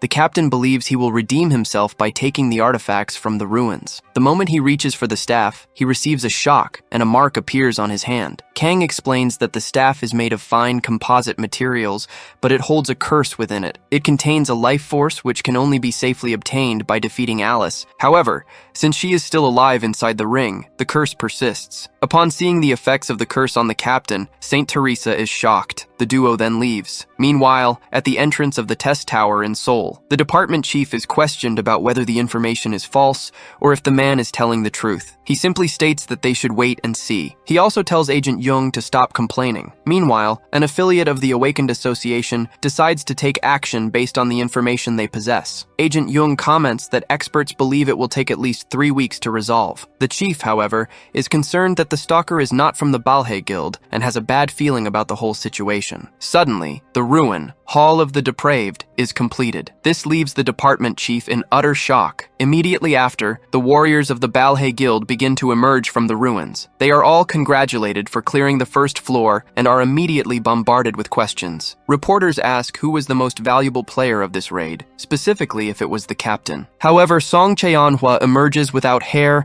eyebrows, or eyelashes, wearing a dejected expression. The reporters, observing the devastated state of the returning warriors, ask what truly happened inside the ruin. Saint Teresa then tells the reporters the shocking truth. It was not Song Cheonhwa who cleared the ruin, she states, nor was it the Zion Guild. Instead, she reveals, it was the masked man alone who completed the ruins. The others, she explains, were merely spectators to our protagonist's extraordinary performance. A woman from the department believes it is imperative to contact the association immediately. She points out that many would not have survived, and would have been forced to return home if not for the masked player. On various online forums, everyone speculates about the identity of the masked player. Reports discussing him quickly go viral across the internet. Our hero realizes that these reports contain a lot of unnecessary filler, as the writers know absolutely nothing about him. He observes many heated reactions, even more than he anticipated, reinforcing his decision to appear masked. Since Teresa is the only one who knows his true identity, and she promised to keep it a secret, he has nothing to worry about. With this issue resolved, he decides it is time to speak with the vampire. Inside the ring, Jinzo begins to curse him for keeping her trapped for an entire day. She starts to threaten our human. "Do you even know who I am?" she demands. She then asks what he plans to do, but starts to feel dizzy as he begins to spin the ring. He asks if she feels better. "If you were in my place, you would feel exactly the same," she retorts. However, feeling quite rattled, she states that vampires easily forget grudges. "Just don't do that again," she orders, "and relax your expression." Our protagonist, however, does not obey. He continues spinning the ring. "I will give you an appropriate punishment," he declares. Jinzo begins to cry. "Please, stop," she begs. "I am almost vomiting." He then uses his vampiric separator skill, which involves spinning the item at extremely high speeds. This leaves the vampire completely disoriented. 3 hours later,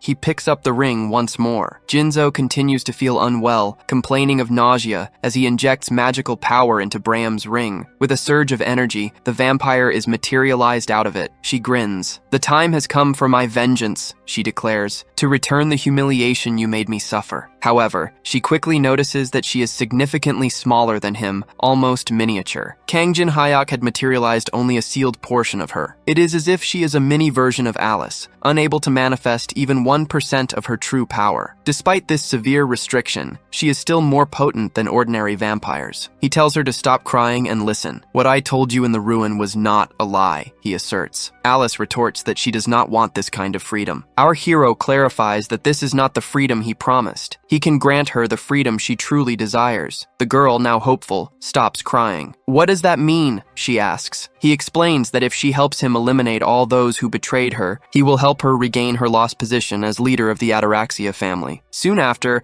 a new video detailing his raid is uploaded to the Hall of Fame. Many initially believed that everyone would fail. However, the situation dramatically changed with the appearance of the masked player. In the video's comment section, viewers expressed that it is the first time they have watched something with such nervousness, even knowing the outcome. They were utterly impressed by the way he defeated the vampires using fire. Many recognize him as the man who gained fame from the Swamp of Greed video. One commenter states that if he was recognized by the Saint of Amsterdam, then everyone should also bow before him. People imagine that after his recent display, guilds would be desperate to recruit him. Our protagonist had heard that guilds were swimming in money, and stopping in front of a massive building, he realized just how true that was. It wasn't his concern if a major guild monopolized everything or was corrupt. However, daring to try and eliminate him was something Kang Jin absolutely could not ignore. For those who crossed him, all he would bring was destruction. The moment he stepped inside the building, Kang Jin spotted the security personnel. He immediately invoked his fire magic and unleashed it in their direction. Meanwhile, on the building's rooftop, the angry guild leader fumed. "I ordered you to eliminate that man discreetly in the ruins," he raged. "But all Park Hajin did was awaken the guardians and create a mess. The guild's reputation is in tatters, and everything is about to be exposed because of him." This was Shingeon-su, the leader of the Black Raven Guild, who then struck Park for being utterly useless. Moments later, flames surged into the room, throwing security guards aside. Our protagonist then stood at the doorway, having defeated everyone. "Are you the leader of this guild?" he asked. In shock, Shingeon-su immediately commanded, "Get him at once." Seeing this as a perfect chance to make a good impression and reclaim his former glory as the super rookie Park Ha-jin, Park decided to rush Kang Jin. But as the protagonist removed his mask, the young man instantly recognized him, only to be met with a powerful punch that sent him flying. Shin Gaeon-soo, enraged by the humiliation, swore, "I will penalize you for this." He then activated his swift sword skill to confront our hero. While Shin Gaeon-soo reached for his sword, still sheathed, the protagonist calmly sat down on an armchair. Shin Gaeon-soo lunged with his sword. Convinced that Kang Jin wasn't even perceiving his speed, which he claimed was faster than the speed of sound, he believed the young man would be easily eliminated. But to Shin Gaeon-soo's utter shock, his sword shattered in half,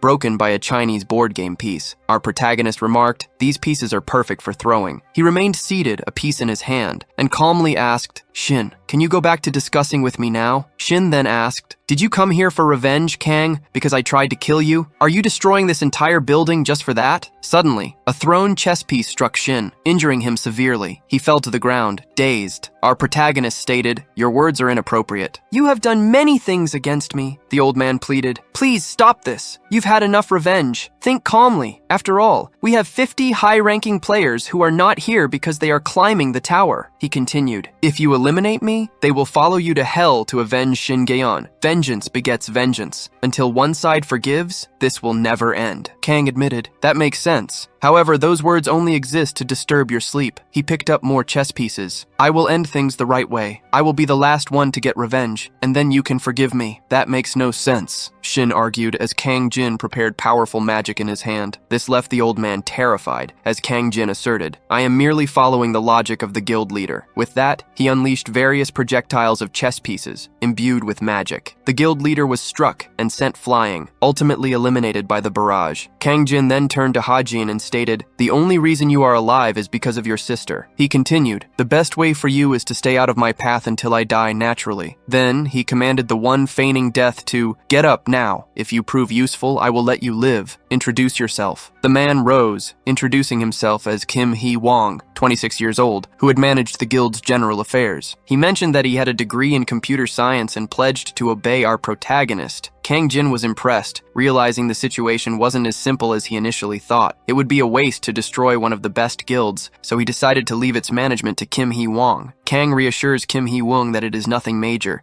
He just needs to maintain appearances. However, Kim states that even if he serves as the guild master, no one will follow him. Kang understands that there will be opposition if a non-combatant suddenly ascends to such a high position. Kang assures Kim not to worry about those who oppose him. He will not deal with them directly. Since it would be too much trouble, our protagonist decides to have someone else handle that task instead. Soon after, people receive a message. It states that all guild members of rank A and above must gather on the rooftop. One person questions the need for an emergency meeting, especially when everyone is busy. They were in the middle of a dungeon invasion. They have no choice but to follow these orders. Reluctantly, all rank A players from the Black Crow Guild head towards the base. One of them wonders why there are so many people in front of the building. They spot their leader, unconscious, on top of a broken car. It becomes clear. He was thrown from the building, landed on the car, and is now eliminated. The person wonders who sent the emergency meeting order if it wasn't the guild master. As this person reaches the top floor, they find Kim Hee-wong. Kim is preparing his magic. The person asks, "Why is the secretary sitting in the master's chair?" Attempting to strike the secretary, the person demands, "Tell me everything that happened." Kim explains that new signatories have arrived. He then points to Alice, who is behind him. Alice states, "This is all very irritating. I asked them to take care of things so I wouldn't have to intervene." The person is speechless. They ask, "Was that child responsible for all of this?" Alice Ataraxia becomes extremely irritated when called a child. She glares fiercely at the rank A individual. Suddenly,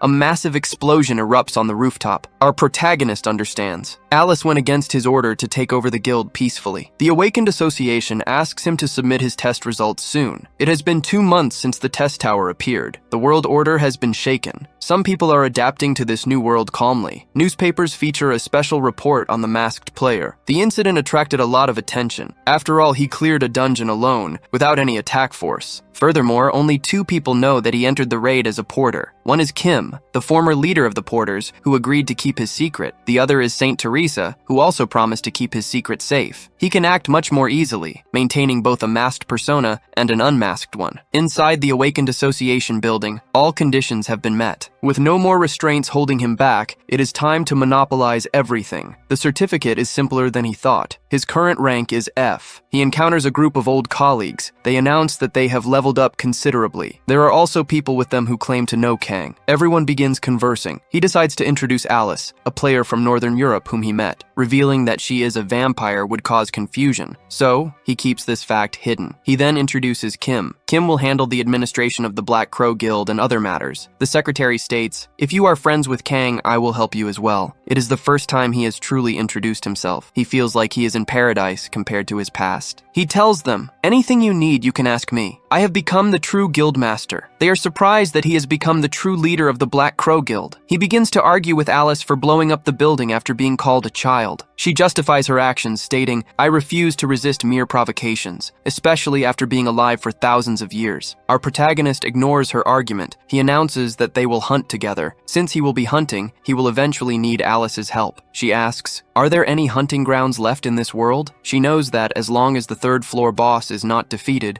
and the fourth floor remains unopened, the best dungeons are regulated by guilds. There are no unknown hunting grounds left. Most people think this, but he is the only one who knows the truth. On the first floor of the testing tower, there is the Moon Lake. It is a place famous for being the most beautiful scenery in the testing tower. Ironically, no one visits this place anymore. It has been a long time since he first came here. Since there is no time for enjoyment when humanity faces extinction, no one goes to the lake. Even though it is a very elegant place, Alice does not understand how he plans to hunt there. Suddenly, he starts to enter the lake, and she thinks he will soak his pants. Our hero knows that there are 12 statues controlling the Moon Lake. Among them, one statue has another purpose besides controlling the lake. Alice asks, "Is there a secret button?" He replies, "Everyone would have already found it if it were that obvious." As he approaches, he knows that hundreds of players have already found this gap in the statue, as it is a well-known topic in the community. However, until now, no one has found the key that fits into the gap. It is not surprising, because the key is not just a piece of metal, it is the moonlight itself. Our protagonist knows this and manages to open the compartment. He uses his hand to adjust the amount of light and the angle at which the rays enter the space to match the engraved sequence on the stone inside. Finally, he manages to open the mechanism. After all this effort, he is rewarded with a door that leads to the underground, which begins to open in the ground. Kangjin Hyuk enters and receives a notification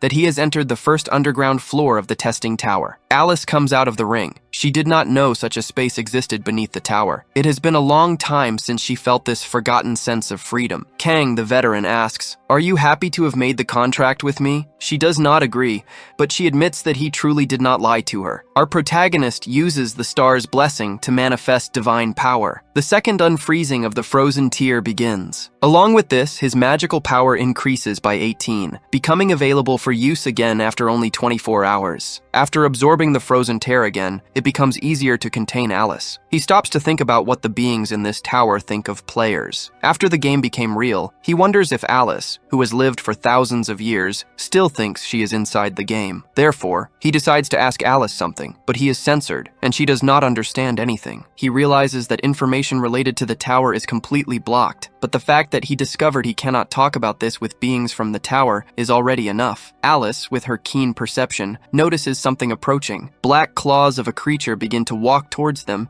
and Kang prepares his fire magic. He calls the first underground floor of the testing tower a monster spawn field. The reason for this is the black insects that continuously appear. As soon as the first one tries to attack Kang, the protagonist incinerates it, easily eliminating it. Smiling, he looks at the absurd and infinite number of monsters emerging from the abyss. A level 25 giant beetle appears, startling Alice. Our hero tells her to stay behind him while he faces the creatures. He activates the star's blessing to launch a ray of divine light towards the monster. A large explosion of light occurs, and the monster's physical defenses are reduced by 30%. He asks Alice to show what she is capable of. The vampire replies, "A noble like me does not fight disgusting insects." Kang says, "You are no longer a noble." She ends up accepting and uses her blood connection ability. A barrage of tomato sauce shoots towards the insects. trapping several of them inside capsules. Jin Hyuk finds her attitude perfect, and the gap attribute is applied. Because he is level 100, it reduces the level difference by 33, allowing him to level up to a much higher state by defeating the Abyss Scarabs. Jin Hyuk had been tired of holding back for so long, maintaining his level 1 status. That is why he will now rely on the Abyss Beetles. Acquiring the Sword Tomb skill, he charges towards the monsters. Jin wants all the Abyss insects to come at him non-stop until he levels up. Meanwhile, in the Olympus Guild's conference hall, the leader announced that most of them were gathered, and the meeting would now begin. Patrick, the representative of the Titan Guild,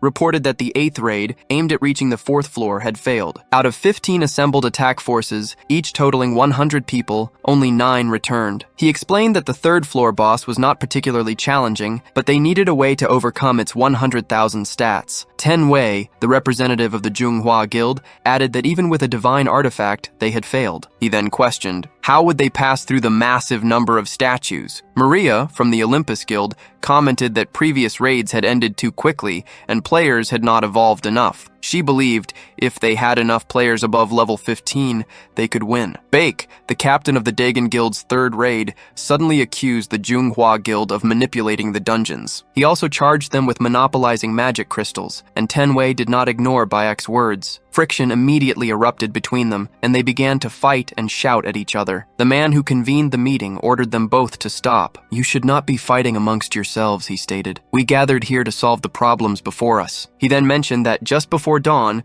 they had received news from the demonic humans. They claimed they could help, provided their conditions were met. Everyone present grew irritated at the suggestion of joining forces with them, as the demonic humans were globally wanted criminals. They had an aversion to the idea of working with such individuals. However, the influence of the guilds now surpassed that of the government. An elevated influence for a just cause was more important than ever. For this reason, he imagined the demonic humans were well aware of what they were doing. Suddenly, the atmosphere in the room grew heavy, and dark magic began to emerge. A demonic human appeared, stating, "You are hurting our feelings by calling us trash." He argued that they would not be able to accomplish anything without the help of the demonic humans. As soon as he revealed himself, the guild leaders declared, "We will eliminate you." A very furious Beck grabbed a table and threw it in his direction. Tenwei commented, "It is the first time Beck and I have ever agreed on something." The demonic human replied, "If you change your minds after hearing our proposal, we can unite forces. That way, you would have the necessary power to face the 3rd floor boss." However, Beck countered, the Demonic Human Association does not even have 100 people. The man in the black cloak wielding a skull staff stated, "We do not need quantity." He then struck his staff on the ground, activating the unique truth, Gravedigger of the Black Tomb. Outside, skeletal corpses began to rise from the ground. He explained that thanks to the many wars, there were countless useful corpses buried there. Furthermore, they possessed one of the demonic humans with extensive knowledge of necromancy, which would prove useful. The head of the meeting noted that he was a necromancer and found it absurd that he could command a force of this level. He wondered if his staff was some kind of artifact. The necromancer clarified, "It is the Staff of Greed, a special item that can only be produced by obtaining 99 materials." Wei remarked, "If you are talking about the famous combination of the Staff of Greed and a necromancer, then truly, the chances of succeeding in the 3rd floor raid are not low." Even though they knew the demonic humans were evil and should be eliminated immediately, it did not negate the fact that if they asked for a condition, people would never know what it was, and it might be worth it. Maria was in shock that even Beck had ended up accepting. She realized there was no other choice for them. She questioned how things had reached a point where they were considering allying with demonic humans. She thought, if Jin Hyuk were here, they would not be in this situation. She then wondered what to do. Suddenly, an incoming video call request arrived from an external user, Kang Jin Hyuk. Our protagonist immediately asked, "Is Teresa alright? Is she leveling up?" Kang Jin Hyuk then asks about the situation at their location. The demonic human, in turn, demands to know who he is. "Reveal yourself," he commands. "Don't hide behind a screen." At that moment, the video call switches to a group call. Our protagonist, Jin Hyuk, appears, and they immediately recognize him. He is the mysterious individual who single-handedly cleared the 1st floor ruins, the super rookie who accomplished this feat alone.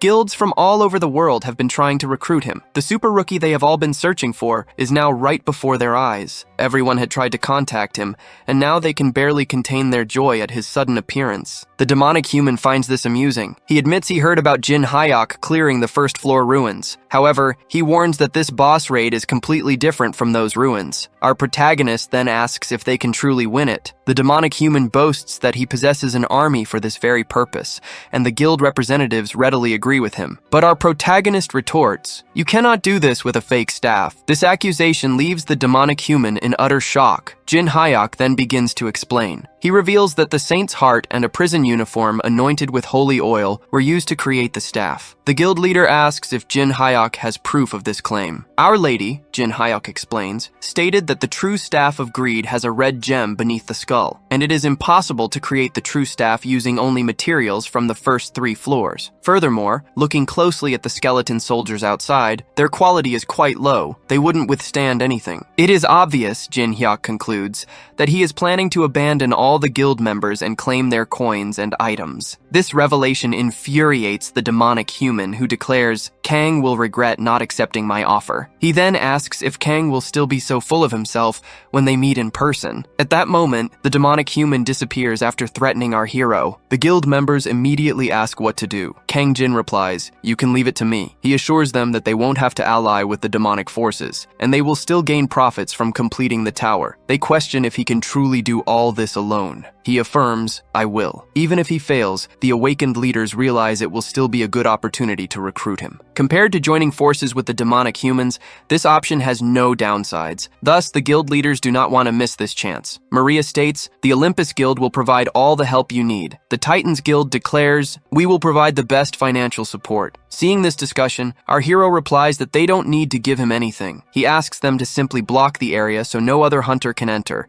ensuring he remains alone. A guild leader asks, "Why are you doing this for us?" Our protagonist pauses, thinking of a plausible reason. He then states, "It's for someone I consider a precious companion." His own words, however, make him feel a wave of second-hand embarrassment. Saint Teresa becomes very happy and shy upon hearing that she is his precious companion. Beck reacts ostentatiously upon learning it's about companionship. As a guild representative, Beck finds himself speechless, and Kang's words force him to reflect on himself. They receive a notification that the screen is being recorded from this call. Any normal person would have demanded payment. However, these guild leaders are not considering the entire scenario. A player who forgoes a reward for companionship is enough to earn something that surpasses mere payment. The video call ends at this exact moment. Kang Jin Hyuk is already level 12, even after less than a day in the monster field. Things are going better than our protagonist anticipated. Suddenly, however, Alice approaches, annoyed that everything has been left to her. The girl exclaims, "We don't have a partnership. This is a slavery contract that is hurting my feelings." Our hero, however, reminds her that he was going to buy her a band supplement, but she insists that such supplements don't work. She explains, "Supplements aren't capable of refilling my mana. If it's low, I can't support you. So," she declares, "I'll just take all the mana you've consumed." She then begins to drool as she says this. Our protagonist gets scared and tells her, "Calm down a bit." Suddenly, she sucks the veteran's blood to get some of his mana. She then says, "It was delicious. Now my mana is full." Immediately after, the two decide to go shopping and open the store menu. The max level rookie makes his purchases, grabbing a lot of things. Alice thinks he bought a bunch of useless items. He, however, tells her each of them has a purpose. Kang Jin states that from now on, they will be extremely busy as they enter a cave. He explains that they should reach the end of the first basement level, still on this very day. At that moment, he jumps into a crater. Alice asks, "Why are we jumping if we don't know the depth?" However, our protagonist knows exactly how deep it is, as he has jumped there over 100 times. He activates his reverse gravity skill just before landing to avoid hitting the ground. Alice says, "You are very daring. Is it skill or luck that keeps you alive?" Suddenly, he activates his level 4 fire skill and lights a torch. This reveals he is in the right place,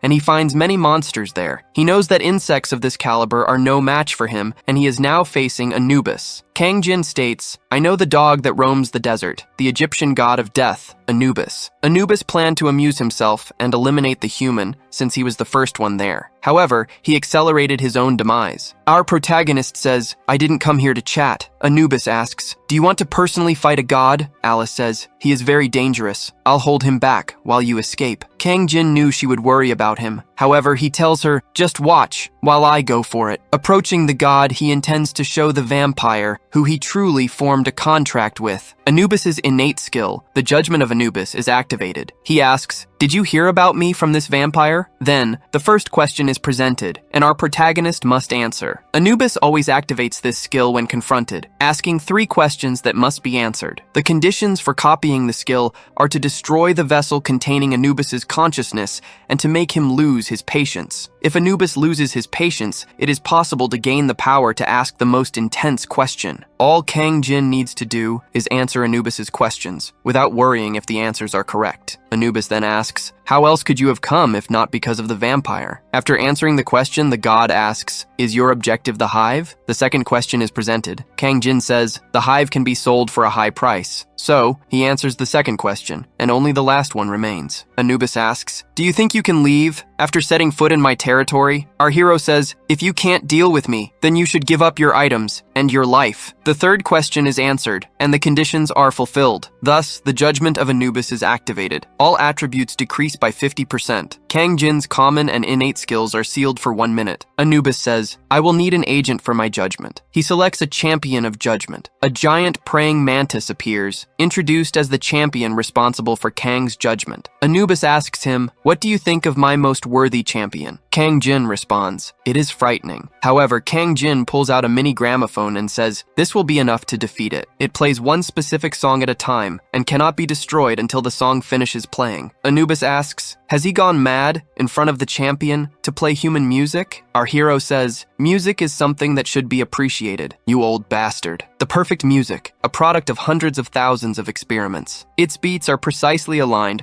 with the attack pattern of a giant praying mantis. Just as he had done before, he used the music, and this would render their attacks useless. The god would not have imagined that he would use the beat of the music to avoid attacks. He is certain that Kang Jin planned all of this, and his penalty is almost over. At that moment, the minute comes to an end, and the veteran can use his common and innate skills again. He activates the Sword Tomb skill, materializing his weapon. He charges towards the mantis, cutting it in various ways. The mantis questions, "Did you think that would defeat a champion?" It warns him, "I regenerate in seconds. You will only be finished when my vitality reaches its end." Our protagonist responds, "I cannot defeat the mantis in its current state, but I can make it wish it were never alive." He then begins to unleash so many cuts that the mantis starts to cry from the intense pain. The vampire sees all of this, noting that he is merely toying with the monster. She didn't know he was so strong. She feels that alongside Kang Jin Hyuk, she can achieve her personal revenge. Our protagonist makes the mantis fall to the ground, crying. The Egyptian god orders it, "Continue, get up." A proud warrior chosen by the gods is a champion. However, this last blow is meant to shatter the honor of a warrior who believed it would never lose. It will be an insult and a provocation. He will sit on its head. This makes the mantis warrior rise,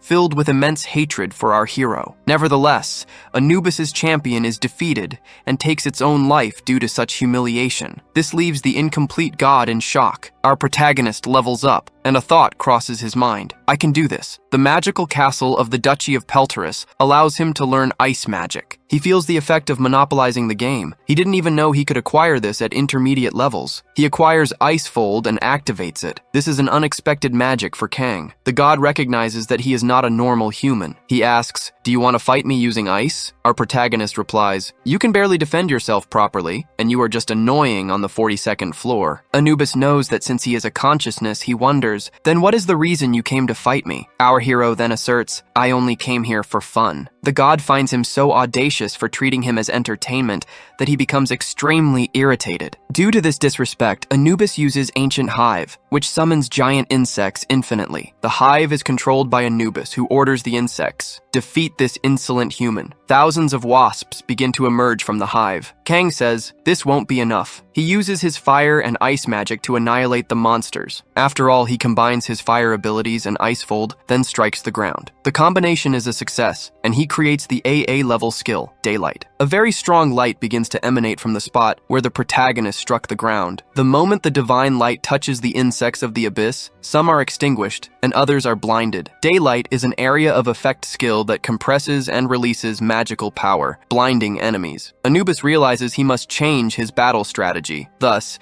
he activates the chosen target skill, and the hive summons a strengthened entity. A furious wasp emerges from within it, flying at high speed toward Kang. Our protagonist uses the Icefold skill to launch stakes that eliminate the wasp. However, chosen targets are not eliminated. They multiply instead. Therefore, the hero's blow was useless. Several other wasps emerge from within the one that was just eliminated. No matter how strong the skill he uses, it will be useless against them. When the wasps gather, Kang Jin Hyuk becomes happy and takes out a pill. The giant pill is a special item that increases the target's size by up to 10 times. The moment he throws it into a wasp, it is announced that the effects will appear in 1 minute. The wasps begin to be trampled. Our protagonist climbs onto one of them. He holds onto its antennae, using it to fly and attract the others. The Egyptian god becomes irritated with his creatures. He orders them, eliminate Kang now. Because they are animals that are not eliminated and continue to multiply, such an overpowered effect can drive an enemy to despair. The wasps begin to attack each other, attempting to strike our hero. The situation was incredibly difficult to comprehend, under absurdly unfavorable conditions. While they were all bunched up, he uses the unknown cube to trap them. He also uses sticky glue, spider webs, and other items. The 4 items are combined, strengthening the unknown cube and holding the creatures inside. By identifying patterns through repetition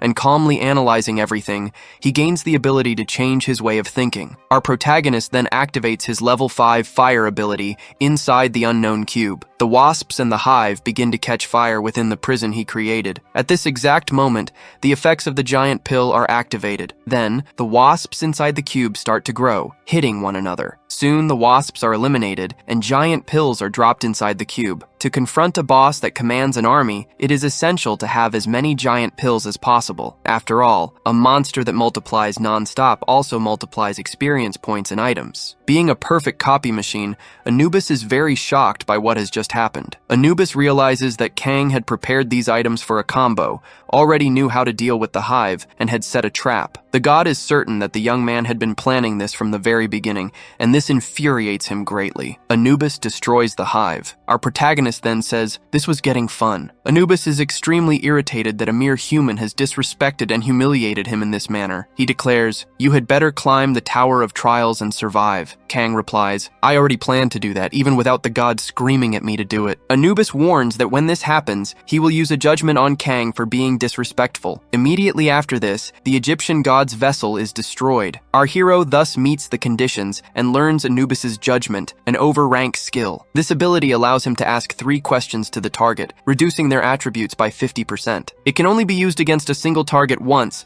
and if this rule is exceeded, the wrath of the gods will fall upon him. The Egyptian gods in turn show interest in Kang's existence and express hostility. Meanwhile, our protagonist is angry with the gods. The vampire asks, "What happened?" He explains that he won and has reached level 19. This is the first time he has leveled up so quickly in this area. He does not know what will happen from now on, so he decides to distribute his points equally. Suddenly, he receives a video call. He finds it surprising that this person is calling him. Cheon Yusung asks, "Where are you? Is there any place you know?" Our hero does not explain. Cheon then states that he needs to make him a proposal. In 24 hours, the Awakened Association will host a martial arts tournament. Rank A players and higher, including Yusung, will participate. Kang finds it strange that the association is holding a tournament when they are failing to defeat the 3rd floor boss. Cheon wants him to participate so they can have their ultimate fight and determine a winner. Kang, at first, shows no interest in fighting Cheon as he does not possess an ability that Kang can copy. However, he says he will not refuse, as Cheon possesses a ticket to the black market. This immediately catches the attention of Kang Jin Hyuk. Cheon explains that the black market is different from a coin market used by players. It is like a secret auction house, used only by invited members who use real money. Places like this are starting to appear throughout the Tower of Trials. It offers many precious items that will be useful for defeating the 3rd floor boss. Since it is a place only the wealthy attend, Kang can acquire the best items there. Soon after, his video spreads and is chosen as the highlight of the week. In the only video uploaded by the newly created Unknown channel, people see the masked man with Teresa. Since the parts where the demon appeared were cut, no one criticized the guilds. He also does not want to turn the guilds into enemies, and the comments wish for him to defeat the boss. People notice his great personality, and they wonder if he'll easily defeat the 3rd floor boss. Some viewers demand he show his face, a reaction he had already anticipated. He is now a famous player, shrouded in mystery, leaving everyone curious. The atmosphere intensifies as he proudly declared he would challenge the boss alone, right in front of all the guilds. His video has now amassed 50 million views, and remember, people can only watch a video once a day. Since he receives 100 coins for every 10,000 views,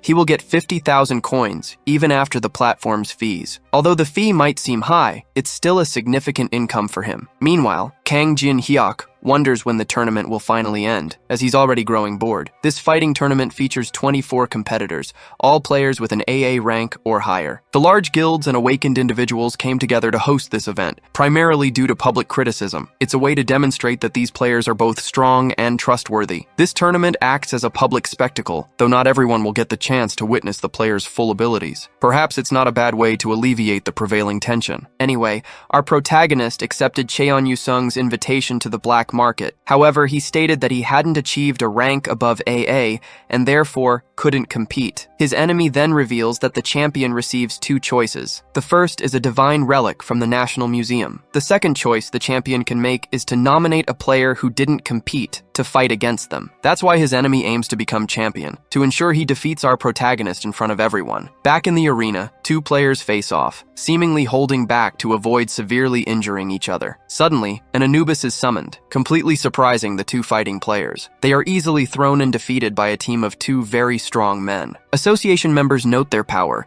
realizing that the public will indeed feel safer because of them. However, Hong Deokpyo, the S-rank CEO of the Black Cloud Guild, states he only has eyes for one person. He finds the swordsman's firm control and ability to see from a broad perspective incredible. They approached this swordsman and asked if he was interested in joining their guild, but he refused. He is the first person to ever reject an invitation to the guild, showing immense spirit compared to others. Hong Deokpyo finds this swordsman so infuriating that he can't even look at him. Jung Do-yoon, an AAA rank member of the Black Cloud Guild, believes this swordsman would have brought Cheon to his knees. The CEO, however, tells him to stop worrying about battles and focus on his upcoming interview. Do-yoon confidently asserts that he is very good at screens and will reach S rank in 3 years due to his immense talent. He explains that if the world discovers they've brought in someone with such potential, the guild's status will soar. Meanwhile, back on the battlefield, various fighters clash, battling against the Anubis. Suddenly, something catches their attention, and many begin to be defeated all at once. Even the old man who summoned the Anubis, along with his partner, are easily overcome. Then, the swordsman Cheon Yusung defeats everyone in a single swift move, becoming the champion of the tournament. The media is astonished that a winner emerged so quickly. Cheon Yusung rejects the divine relic. Instead, he chooses an opponent from outside the tournament. The Black Cloud CEO initially believes he will pick a guild master as his target. However, Cheon Yusung points his sword directly into the audience, ordering a man to face him. Jung Do-yoon misunderstands, thinking he has been chosen to fight Cheon Yusung. Deokpyo quickly tells the boy to sit down, explaining that he wasn't the one chosen. After all, Cheon Yusung is pointing to a spot much higher than where they are seated. The champion then demands the man appear immediately and stop pretending he doesn't know he was selected. Jung, still confused, believes there is no one more worthy in this entire venue other than himself or Hong Deokpyo. Our protagonist stands up and says, "You really know how to annoy someone." At that moment, the champion lowers his sword, confirming this is indeed the right person. The awakened individuals become desperate to uncover this person's identity and data. They soon discover he is Kang Jin Hyuk, an F-rank player. Simply fighting an AAA rank like Jung would have significantly boosted his popularity. Cheon Yusung chose an F rank for this challenge. Hong realizes he gains nothing from this encounter. He suspects Kang has a fetish for humiliating the weak. Kang, in turn, demands a promise from his opponent. He states this must be the last time they challenge him,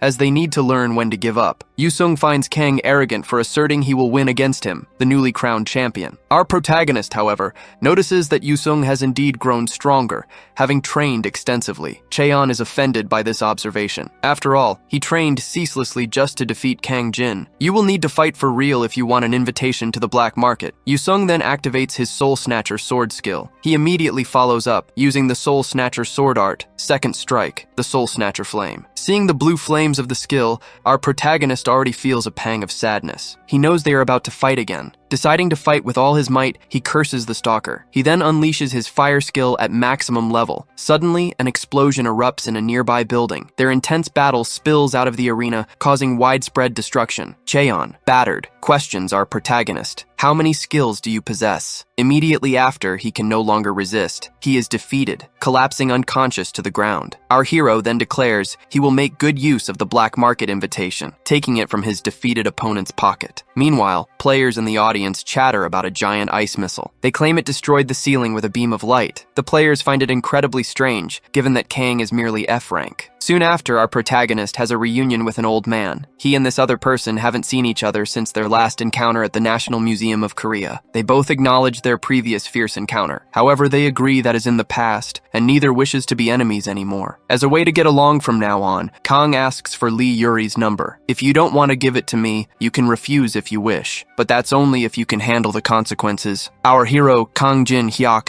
immediately recognizes this favor as a mere facade. He is, in essence, threatening her. Suddenly, someone leaps from the middle of the audience, startling everyone present. This newcomer lands directly in front of our protagonist. He expresses surprise that Kang won. Despite being only rank F, Kang Jin-hyuk activates his Eye of Truth at level 3, immediately seeing Young Do-yun's true status. Young Do-yun then speaks. I did not expect an event like this to unfold. Kang's system reveals the conditions for copying a skill. Discover the target's intentions. If met, he can copy the giant's grip. Our protagonist finds it suspicious that Young Do-hyun approached him with a clear plan already in mind. He wonders, how does the system know what people are thinking? He suspects it must be more than just a simple program. The AAA rank, however, assures him, I did not come here to fight. From now on, we can be colleagues working together in the same field. He extends a hand towards our hero, saying, you will be under my care. Upon hearing this, Kang Jin-hyuk immediately reactivates his Eye of Truth skill. He instantly sees that Young Do-hyun's words are nothing but lies. Behind Young's superficial smile, Kang perceives an underlying torrent of inferiority and fury. Reporters are already gathered, as if they had been waiting for this exact moment. Young's outstretched hand, seemingly asking for a handshake, is actually meant to activate his unique skill, the power of a giant. Furthermore, the representative of the Black Cloud Guild watches with an expression full of expectation. He plans to dominate the new recruit, who just defeated the tournament champion, right in front of everyone. It's an obvious plan. Young intends to redirect all the gathered attention directly onto himself. By seeing through Young Do-hyun's true intentions, the conditions for the copy skill are met. At that exact moment, our protagonist learns the giant's grip skill. This skill drastically increases grip strength. Kang is now free to wield items up to 10 times his own weight. When the tower was merely a game, there was no opportunity to copy skills due to the scarcity of other players. But now that it has become reality, skills acquired by others through sheer effort can be stolen and collected by our hero. Kang pretends to be interested in becoming Young's colleague. He asks if this handshake represents Young's guild. Young affirms this. He explains that Kang, currently unaffiliated with any guild, can join his guild and receive special treatment. Jin-hyuk then asks, will I receive an immense payment if I join your guild? Do-yun says that's obvious. Just name your price and it's decided. Before shaking the man's hand, he needs to ask one thing. He asks, did you really think you could win if this were a strength competition? Young says, that's obvious. He then activates Giant's Grip at level 5. Young starts to laugh sadistically, squeezing our protagonist's hand, believing he has won. However, our protagonist doesn't even move. Kang activates Anubis's judgment. The AOA ranker Young finds it strange that the man isn't moving an inch, until Young falls to his knees. Jin-hyuk's hand emanates purple lightning. Jin-hyuk says, you're resisting a lot. He continues, it seems you're very confident in your strength, but you're overreacting to the pain for someone your size. Our protagonist squeezes Young's hand even harder. Young screams, begging him, stop. This is a low blow. Then, our hero delivers a punch to the enemy's stomach. The enemy flies far away due to the massive impact of the punch. Kang says, we would never be colleagues. How did you dare act like you would be my friend? Suddenly, something lands on the battlefield. Our protagonist activates the Eye of Truth ability. The CEO of the Black Cloud Guild arrives, extremely irritated. He states that he worked very hard for this moment. Our protagonist analyzes his status. He sees that he is a level 34 berserker. He also notes that the condition for copying the Blood Demon's IQ ability is to destroy Hong's pride. Kang says he understands his anger. He proposes they forget this fight. Hong becomes even more irritated by the boy's cowardice after coming so far. Kang says, the real reason is, I don't want to eliminate any guild masters. This leaves Hong Deokpyo extremely irritated. He activates the Blood Demon's IQ ability. As Hong prepares an attack, the boy asks, are you serious? Our max level rookie activates the Daylight ability at level 2. Hong jumps into the air. Kang throws a beam of light toward him, blinding everyone. Then, Kang materializes his purple dagger. They engage in a clash of strength. The Gap attribute is activated. Kang Jin uses 99 points to reduce the 33 level difference. The CEO didn't think Kang had the strength to resist his Blood Demon ability. Kang clashes head-on with Hong, who was previously in a raid against the Colossus boss on the second floor. With red eyes and a demonic expression, Hong tells the boy, don't make me laugh like that. Suddenly, someone activates the arbitration ability. It stops Hong in mid-air, enveloped by an immobilizing energy. Kang thinks that Hong should present a better image at the martial arts tournament tournament with everyone watching. Han Sang-jin, the president of the association, appears after stopping the combat between them. Our protagonist realizes that he is the man who commands Korea's Awakened. President Han Sang-jin of the Awakened Association stands with a very serious expression on his face. Hong says, "You arrived just in time. This man was beating up a player affiliated with our guild." Han says, "There would be injuries. This isn't a talent show, but a combat tournament." He then says, "It's a pleasure to meet player Kang." He introduces himself as the president of the Awakened. Being honest with our protagonist, Han admits he knew nothing about him until 20 minutes ago. However, Han received a call from the department responsible for the martial arts tournament. This person told him to come to the tournament immediately because something unbelievable was happening. Han investigated Kang's test results. He discovered that Kang pressured his examiner. He then congratulates Kang Jin-hyuk for becoming Korea's 16th S ranker. The association takes responsibility for the analysis error. They offer their apologies. All reporters and media outlets go wild when they see a new S ranker has emerged. Everyone swarms him with this incredible news, eager to interview him. They walk right over Young's fallen body, the AA ranker. Hong becomes irritated. The fighting tournament was supposed to be the Black Cloud Guild's stage, but they are being pushed aside. Because of this, he decides to reverse the situation somehow. He yells to everyone, "Wait." He grabs a reporter's arm. He says, "My guild will defeat the third floor boss." The reporter flees, telling Hong to call him later. Kang Jin became the center of attention, being interviewed by everyone. The conditions for copying had been met, as he had destroyed Hong Deokpyo's pride. He thus learned the Blood Demon Chi skill, which is very powerful. Soon after, he appeared in various media outlets recognized as Korea's 16th rank S Awakened. He noticed some positive and some not so positive reactions to this news. The head of the Awakened learned he was heading to Las Vegas and arranged a private plane for him. Kang realized that high-ranking Awakened received very different treatment, which is why everyone desired such status. Our max-level rookie traveled first class on the plane, heading to Las Vegas. He was eating very expensive food until the vampire Alice warned him about something. She told him to look at a man in front of him, saying that the aroma he exuded was strange and unpleasant. When she stated she did not want to taste his blood, Alice affirmed he was no ordinary human. Our protagonist became alert, as there had to be something very wrong with this man. After all, if Alice didn't want to taste his blood, it meant there was something truly amiss with the blonde man. Kang activated his Eyes of Truth level 3 and noticed the man was a level 27 necromancer. The conditions for copying were to achieve maximum affinity and join the Demonic Human Association. He was shocked to discover this man was a demonic human. Jin Hyuk could not believe he was pretending to be human with such a calm demeanor. The demonic human passed by him and recognized him, saying, "You recently became a rank S." Kang believed it was no coincidence that the man took the same plane on purpose. He thought that not only the major guilds were interested in him after the announcement about his rank. At that moment, our protagonist said, "I was just reevaluated as rank S a short while ago." The man said he saw the tournament coverage. He introduced himself as Alex Judro and handed Kang a business card. Alex said, "Our meeting must have been fate." He then invited Kang for a drink. However, the veteran wanted to play his game for a bit. He accepted to drink with the demonic human. Alex told him all sorts of stories, while bringing out the most expensive brandy. Stories about his cosmetics business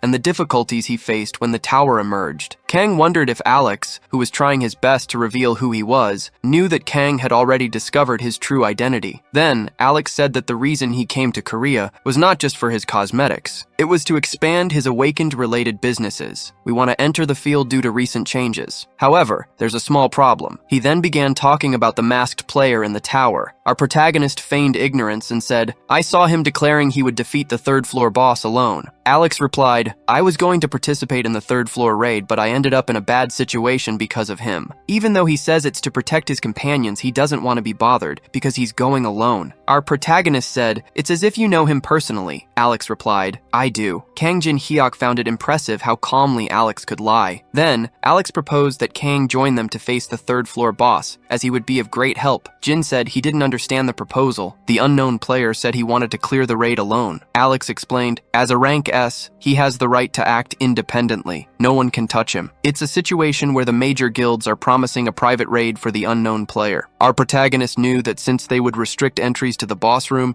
this was how they would try to get in. Jin questioned if the request wasn't exaggerated. I just became an S rank. I would have to face the guilds. Alex said, I am a businessman. The more complicated the demand, the greater the payment I will receive. He then explained about the potion of legends. It could cure any illness, even regenerate a destroyed heart, truly an elixir. This caught our protagonist's attention. He questioned, what did the demonic human association do to obtain something so rare? Holding this item, Kang realized it was very tempting. Anyone would desire to have it. Alex handed over the item as an advance payment if Kang signed the contract. At that moment, Kang activated his skill, Contract of the Dead, at level 6. Judro said, an opportunity like this doesn't come every day. Its appearance is that of a common contract. However, if you break the conditions, you will be eliminated instantly. Kang decides not to sign. He gives the excuse of being too cautious and not wanting to turn the guilds into enemies. Alex states, if even this isn't enough to satisfy him, then I have lost hope in the boy. They decide to forget the agreement made based on the elixir. However, even though our protagonist is cautious, he is also the greedy type, who wants everything he desires for himself. This irritates Alex, who doesn't understand the boy's plan. Suddenly, the plane begins to shake violently. Alex wonders why Kang is using so much mana. He asks, does he want to take down the plane? An announcement is made to all passengers in the cabin. The plane is experiencing sudden turbulence. Passengers are asked to return to their seats and fasten their seatbelts. Kang decides to return to his place. Alex asks if he knew from the beginning about the group he was affiliated with. Jin replies that he did know. Judro warns, do not irritate them too much, or you will pay the price for it. Jin retorts, that's a lie. They are on the unknown side, even after being humiliated at the Olympus meeting. Alex asks, how do you know that? Are you perhaps close to the unknown? Subsequently, Alex considers the possibility that Jin might be bluffing about this. After all, the great guilds might have shared information since he just became an S rank. Our hero offers to give him information if the man knows how to behave. He wishes for a future reunion with Alex as the plane lands on the ground. They then arrive in Las Vegas, a city with large casinos and luminous screens. The vampire asks, is this a human city? I don't think it's bad. Our protagonist allowed her to come out as a reward for discovering the demonic human. However, 150 centimeters is the distance limit with her current mana. He decides to use the world's memory to merge the skills Truth Eye and Demon Blood IQ. The fusion is successful, and he obtains the SSS rank skill, Eye of Gluttony. It is a superior version of the Truth Eye. It can use shared vision and mind reading. The characteristics of the Demon Blood increase the chance of his personality being corrupted if he uses it too much. He intends to merge the Truth Eye with a more stable spirit-type skill in the future. He had no choice now, as he urgently needed to use the skill. His friend Alice asks, are we going to a casino? He replies that they are going to another place. He cannot use magical abilities like that in common casinos. Although he could forcibly take their money since it concerns auction funds, taking money from workers crosses the line for our protagonist. Alice asks, where are we going? Our protagonist states that it is an incomparable place. This excites the girl. They arrive at the Tortuga betting house. The vampire liked the other building more. Kang Jin says, this place is not for playing around. Suddenly, a person starts screaming loudly in the establishment. I saw with my own eyes a person using magical abilities. A man in a suit hits him. He then says, nobody performed tricks. That man used several abilities. The man asserts, in this place only idiots are deceived. Our protagonist agrees. Alice thinks there's a lot of fun to be had. She asks about the difference compared to other places. Our hero explains, this is a casino where you can freely use magic. He tells her to put anything she wants to drink on the tab. Our protagonist then drinks a shot. He leaves the girl at the bar while he goes to take care of his affairs. He declares that he will earn foreign money and enters the casino. He activates the Source Seal skill at level 3. This skill ensures that the designated object is not affected by other abilities for 10 minutes. However, the user's own abilities still have an effect on the objects. The betting house's dealer is named Pedro. He is the one who watches the hands. Pedro has already lost over 500,000 to the Asian Kang Jin Hyuk. He will be upset if he loses more. Pedro decides to end this now, no matter what happens. He increases the bet to decide everything in this round. The maximum level rookie goes all in, betting his 5 million coins. He asks, is that all right? There's a lot of money. This surprises everyone. Pedro asserts, the house is always very confident. Kang asks, which guild manages this house? Pedro explains that it is the Scavenger Guild, which invests in this establishment. Pedro thinks that the boy said nothing until now, and suddenly started asking questions. As if reading his mind, the protagonist asks, is there a problem with me asking questions? Pedro then replies, there is no problem. I can answer any questions you have on this matter. He wonders if the protagonist possesses some kind of mind-reading ability. Then, the man turns over the cards to reveal the result of the game. Pedro uses his skill, strange gestures, believing that if he replaces the cards when turning them, he won't do anything wrong. However, even after replacing the cards with his ability, they are still the same pair of jacks. He questions what happened, as he was certain he had changed the cards. Our protagonist, meanwhile, is relieved, having narrowly won with his pair of kings. He had used his very useful and newly acquired skill, Eyes of Greed, to read Pedro's mind. At that moment, Kang Jin Hyuk sweeps all the money chips from the table. But then, someone arrives, preventing him from completing this act. A man in a suit says, "You need to come with us even if we don't know what skill you used." Another man adds, "Someone who takes this much money from us cannot be considered a customer." The men in suits try to forcibly grab him and take him to a room. However, one of the giant men is sent flying after taking a very powerful blow. Our hero remembers what he heard from the mouth of that man outside before entering. Only idiots are fooled in this place. He thinks this with a determined expression, ready to attack. A man starts firing shots at our protagonist, who skillfully dodges them. He then charges at the man in the suit, delivering a blow that slams him into the ground and eliminates him. Meanwhile, Alice is at the bar. The other customers begin to get excited by the ongoing fight. Alice asks the name of some drinks and orders a cocktail called Fire Kiss. It is a drink that represents passion between couples, something silly for the vampire. At this moment, she takes a sip, completely oblivious to the brawl unfolding behind her. The guild executives are estimated to arrive in 30 minutes. They feel that something is wrong. No matter how unregulated this place is, no one has ever caused so much chaos alone, like Kang, who is beating up many people. A person arrives with serious news and shows a video to the section chief. The video, playing on the phone, shows that Kang Jin was recently named an S rank in South Korea. The chief is shocked. After all, there are only 20 S ranks in the United States, and he had never seen one up close. He realizes that if Kang wished, he could destroy the entire casino in the blink of an eye. That's how strong he is. Suddenly, someone orders everyone to stop fighting. The chief quickly apologizes for his lack of manners and for not recognizing who Kang was. Then,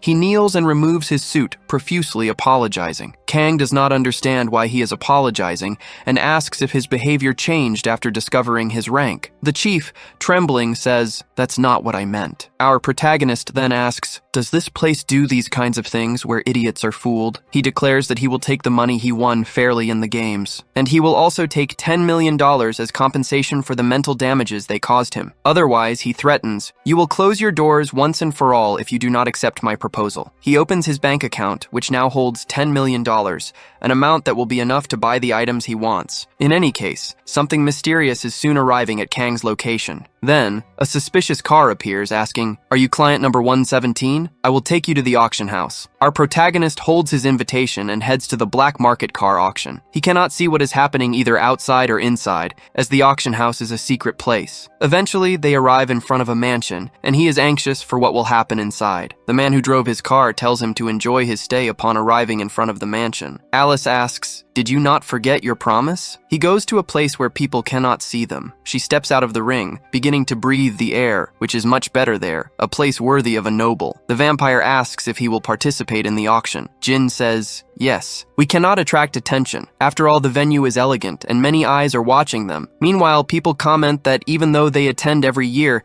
they are particularly nervous today. This is because rare tower items like the ichthyosaur's heart are appearing at this year's auction. Indeed, all sorts of ancient treasures are surfacing due to the tower's mana wave. Therefore, they are all curious to witness it firsthand, even if they don't purchase anything. Suddenly, Alice detects a strong, nauseating smell. At that moment, a person holding a black staff approaches, stating, "It is a pleasure to meet our protagonist." He introduces himself as Julius Cedric, claiming to be Alex Judro's master. Jin realizes that this is the master who had severely beaten Alex Judro for stealing the elixir and for failing to accomplish his mission. Our protagonist activates his Eyes of Gluttony, observing that Julius is level 30 and possesses incredibly powerful attributes. He considers obtaining a unique skill from him, one with excellent synergy for a necromancer. This is a highly sought-after ability, as it allows for the manipulation of summons with minimal mana. However, the copy conditions are to complete Cedric's black magic education and achieve an A+ grade. This is because Cedric is furious with his students for failing too many of their missions. Our protagonist finds this copy condition peculiar, thinking that the system is becoming absolutely insane. He therefore decides to provoke the necromancer by stating that he received something valuable from his disciple during their flight. Julius seems pleased by this and immediately wants information about this unknown item, as it is crucial to him. Jin realizes the old man is getting straight to the point and states, this is not a good place to talk. However, before Jin could leave this spot and move elsewhere, the old man blocks his path. Cedric insists, unfortunately, there will be no other moment. We must resolve this as soon as possible. Our protagonist, however, pushes Cedric's staff out of his way, saying, that is not my problem. He then ignores the old man and walks straight ahead, infuriating Alex Judro, who views this as disrespect towards his master. The old man, though, calmly states that there are still ways to resolve this, and prevents his disciple from acting rashly. Alice finds them incredibly irritating and asks, can I just finish them off? But Kang Jin Hyuk, not wanting any trouble, clarifies that he is here to purchase useful items at the auction. Auction number 175 is about to begin. They decide to take their seats. The first item is revealed to be a meteorite that fell in Arizona, emitting powerful mana. The auctioneer opens the bidding at $100,000, and people immediately begin to make their offers. Currently, there is no known artisan capable of working with meteoric iron. Since no one knows how to utilize it, this is the perfect opportunity to buy it cheaply. For this reason, our protagonist makes his offer of $300,000. In this way, he manages to purchase the meteoric iron at a price far below its actual value. However, just as our hero's joy peaks, a bid of $1,000 is suddenly announced. This offer, made by the demonic humans, shocks everyone at the auction. Next, bidding for the sealed psychiatric catalog begins at $100,000. Kang Jin Hyuk once again makes an offer of $300,000. And once again, Julius Cedric steps in, raising the bid to $1,000. At that moment, the item is sold to Cedric for $1,000. Our protagonist had already anticipated that the demonic human planned to buy everything he intended to purchase. He realizes this will be a direct competition to acquire items. The next item, discovered in South America from the Mayan civilization, is presented. Without even hearing the description, our hero offers $500,000, clearly having a plan. The demonic human bids $1,000, and our protagonist counters with an additional $500,000. However, Julius then intervenes, offering $3,000 for the item. The auctioneer, seeing the $3,000 offer, asks if anyone else has a bid. Our veteran remains silent, and the item is sold to Julius for $3,000. Their bidding war continues, with items being sold for $2,000 and $3,000 to each of them respectively. Several more items are sold for $5 million to the demonic human. The next item is presented as interesting, said to be from the era when Columbus discovered a new continent. Alex asks, why don't you give up something at least once? His master, visibly irritated, replies that Alex will not easily achieve what he wants. Even if I have suffered some losses, I will acquire every item Kang desires to buy. The demonic human's goal is to exchange these items for information about the unknown. The subsequent item is announced as being for true enthusiasts, revealed to be the very first chessboard. Generally, people consider the item useless, puzzled about what to do with a chessboard without its pieces. Alice notices our protagonist makes an initial offer of $50,000. Then, the macabre hooded man raises the offer to $100,000. Immediately, our protagonist offers $1 million. Cedric then offers $8 million and shouts in despair, is there something about this item that we don't know since it's now worth $8 million? Our hero confidently counters with a bid of $10 million. It is at this moment that the demonic human smiles and offers $30 million. He states, $10 million seems to be all Kang has, and I understand that you want this chessboard very much. Kang, you will have to beg on your knees if you truly want it. No one makes an offer higher than $30 million. Kang realizes that even after being made to spend so much money, the man still possesses such vast wealth. Observing that Julius has far more money, Kang understands he needs a plan. The 56th item of the auction is sold for $30 million to the old man. However, before the auctioneer could finalize the sale, Alice stands up and offers $100 million for the chessboard. Julius Cedric is utterly shocked, witnessing a bid of $100 million for a mere chessboard. He wonders, what is wrong with this person, who has already spent over $700 million on trash? To ensure his efforts are not in vain, he offers $110 million. But the vampire surprises everyone by offering $200 million for the board. At this point, the old man becomes furious, refusing to believe she possesses $200 million to spend. The man in charge of the auction requests proof of the young girl's finances. Suddenly, she opens a portal from which many gold coins appear. She believes this is sufficient proof. Everyone finds the sheer quantity of gold pieces she possesses to be unbelievable. Just the crown alone is valued at over $500 million, leaving the old man in shock. He had not realized that the girl is not a common human. However, the most dangerous revelation is that the girl is treated as a subordinate by Kang Jin. Perhaps an enemy more irritating than the unknown has now appeared. Julius then accepts that his plan has been defeated, and they must proceed to Plan B. Alex cannot contain his happiness, as he had been waiting for the old man to say that. Kang and Alice are congratulated for acquiring the first chessboard, which is then delivered to Alice. She expresses genuine gratitude, though she finds the situation a bit exaggerated. The vampire replies, "It doesn't matter anyway. I wanted to clean out my treasure as it was getting too full, and I didn't want anyone inferiorizing my contractor." Our protagonist realizes the girl can speak beautifully and is genuinely touched. Suddenly, a very strong explosion rocks the venue, startling everyone. At that moment, the ceiling begins to collapse, and all the people frantically try to escape before they are injured. In great haste, people scramble towards the door, attempting to flee. Alex Judro begins to sacrifice these people, intending for them to serve as his materials. The enemy activates the mana furnace, and people begin to feel as if their heads will explode. The people beg for someone to save them, and our protagonist is deeply horrified by this scene. He exclaims, "Both of these demonic humans have gone too far." He becomes intensely angry. Souls begin to exit the bodies of the people in the room. Then, a terrifying creature appears, and it is the one sucking the souls. Our protagonist understands that this is the fault of that disgusting necromancer. Alex dislikes this comment and refers to his monsters as adorable. He already expected the rank S to remain standing and resist this magic. He vividly remembers the humiliation he suffered on the plane, and the order to eliminate him has already been issued. Our hero begins to levitate, emanating mana. He declares, "I don't need to be patient anymore." Soon the monsters rush towards him, but he hurls them away with his massive strength. Alex assumes he is quite fast. He then asks, "Where did the vampire go?" Our protagonist replies, "She doesn't like disgusting people, so she fled alone." In reality, her physical body was dismissed. This is because he needs to use his magic. The mana furnace is causing continuous damage,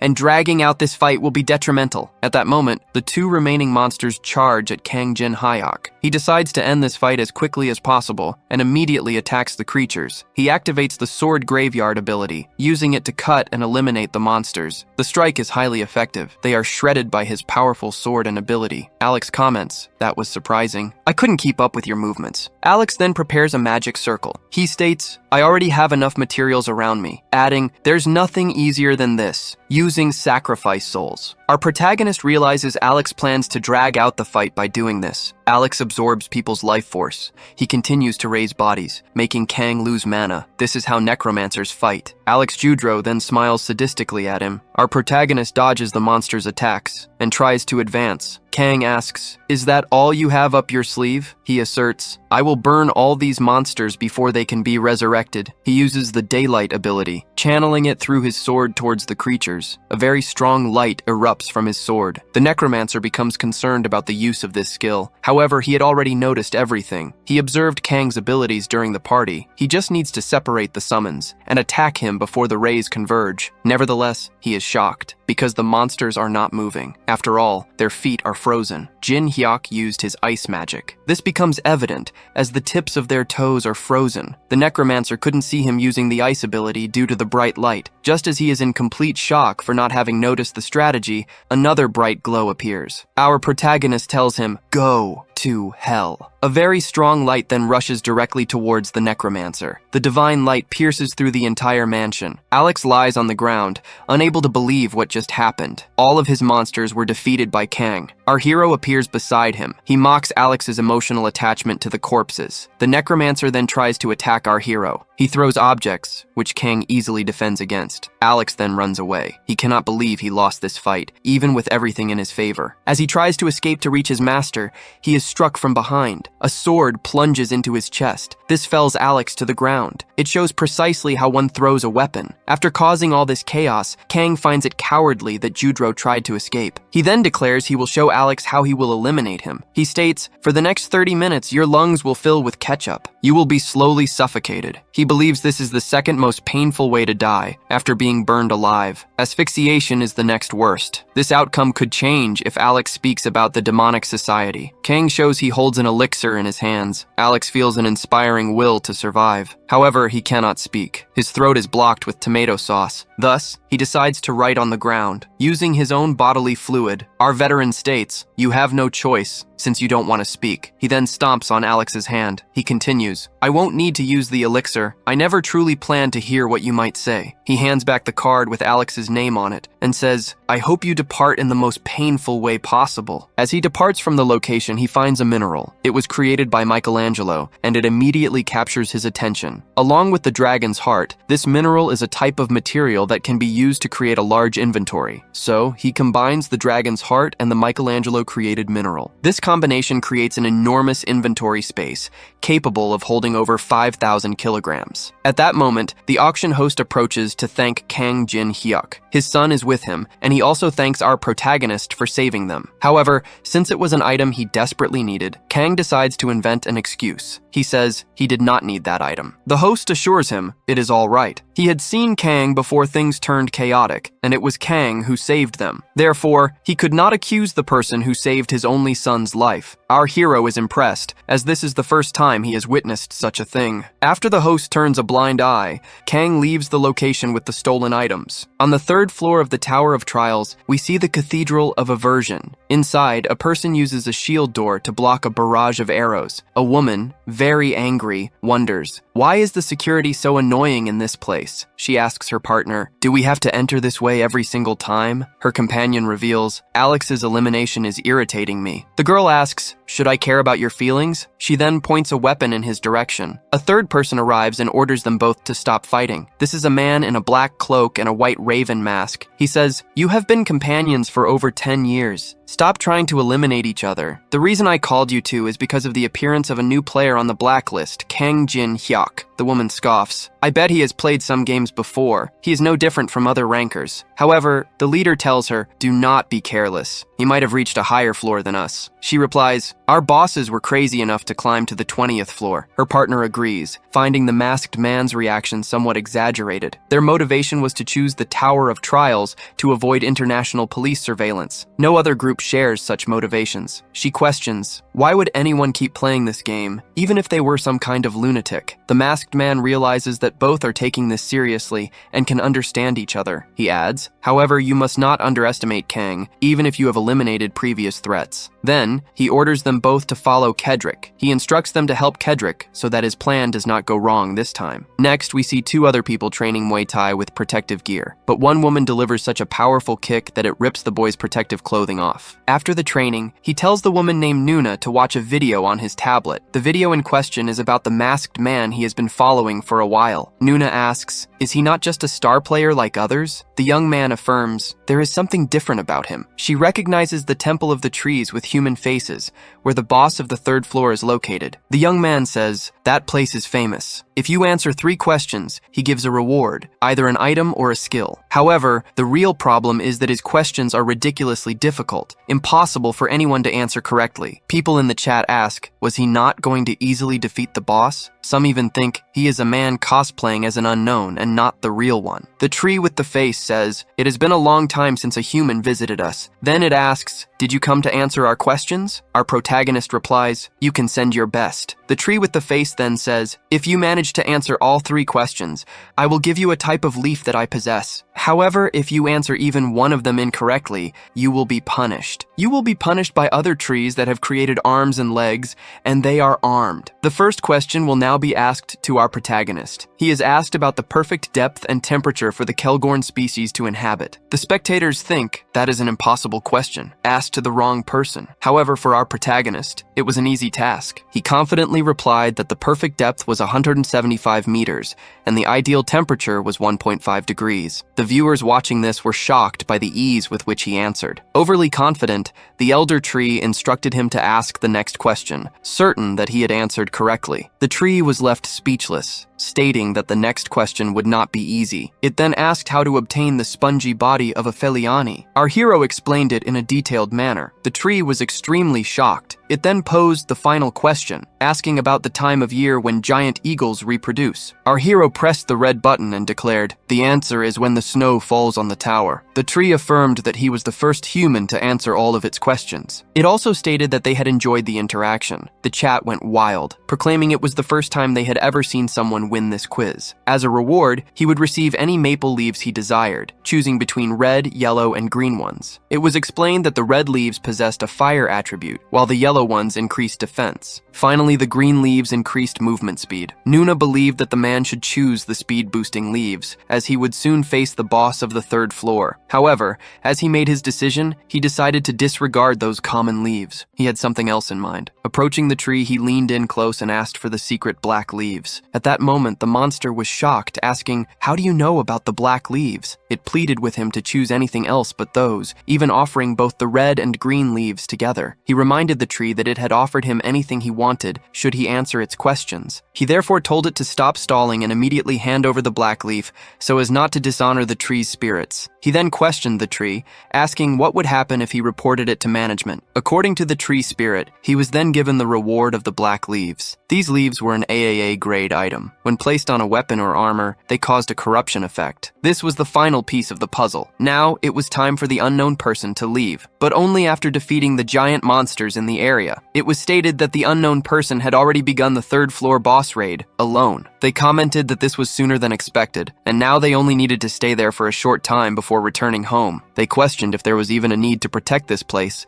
as no one would be crazy enough to venture there. They were certain there were reasons for it. They concluded that questioning further would accomplish nothing. Suddenly, everyone vanished. Black portals appeared at their feet. These portals pulled the guards underground. The demonic humans ordered them to guard their life force, as they would need to gather as much as possible. Then, we see Julius Cedric stating, "That damn unknown person has already started the raid." Meanwhile, our protagonist was confronting monsters on his third floor mission. The chat found him terrifying. They wondered if he would defeat the boss all by himself. People argued that the moment they opened the live stream, they saw him and felt he was trustworthy. However, some people did not believe he could win against the boss alone. The unknown person stated, "It doesn't matter if you believe it or not. You are all annoying. Shut up." However, the chat refused to believe he was talking directly to them and insulting them in such a way. He affirmed he was indeed speaking to them, adding, "If you don't want to watch, you can leave the live stream." He commented on how, for most, conventional praise in the industry typically correlated with viewership numbers. But if he shows a particular concept from the very beginning,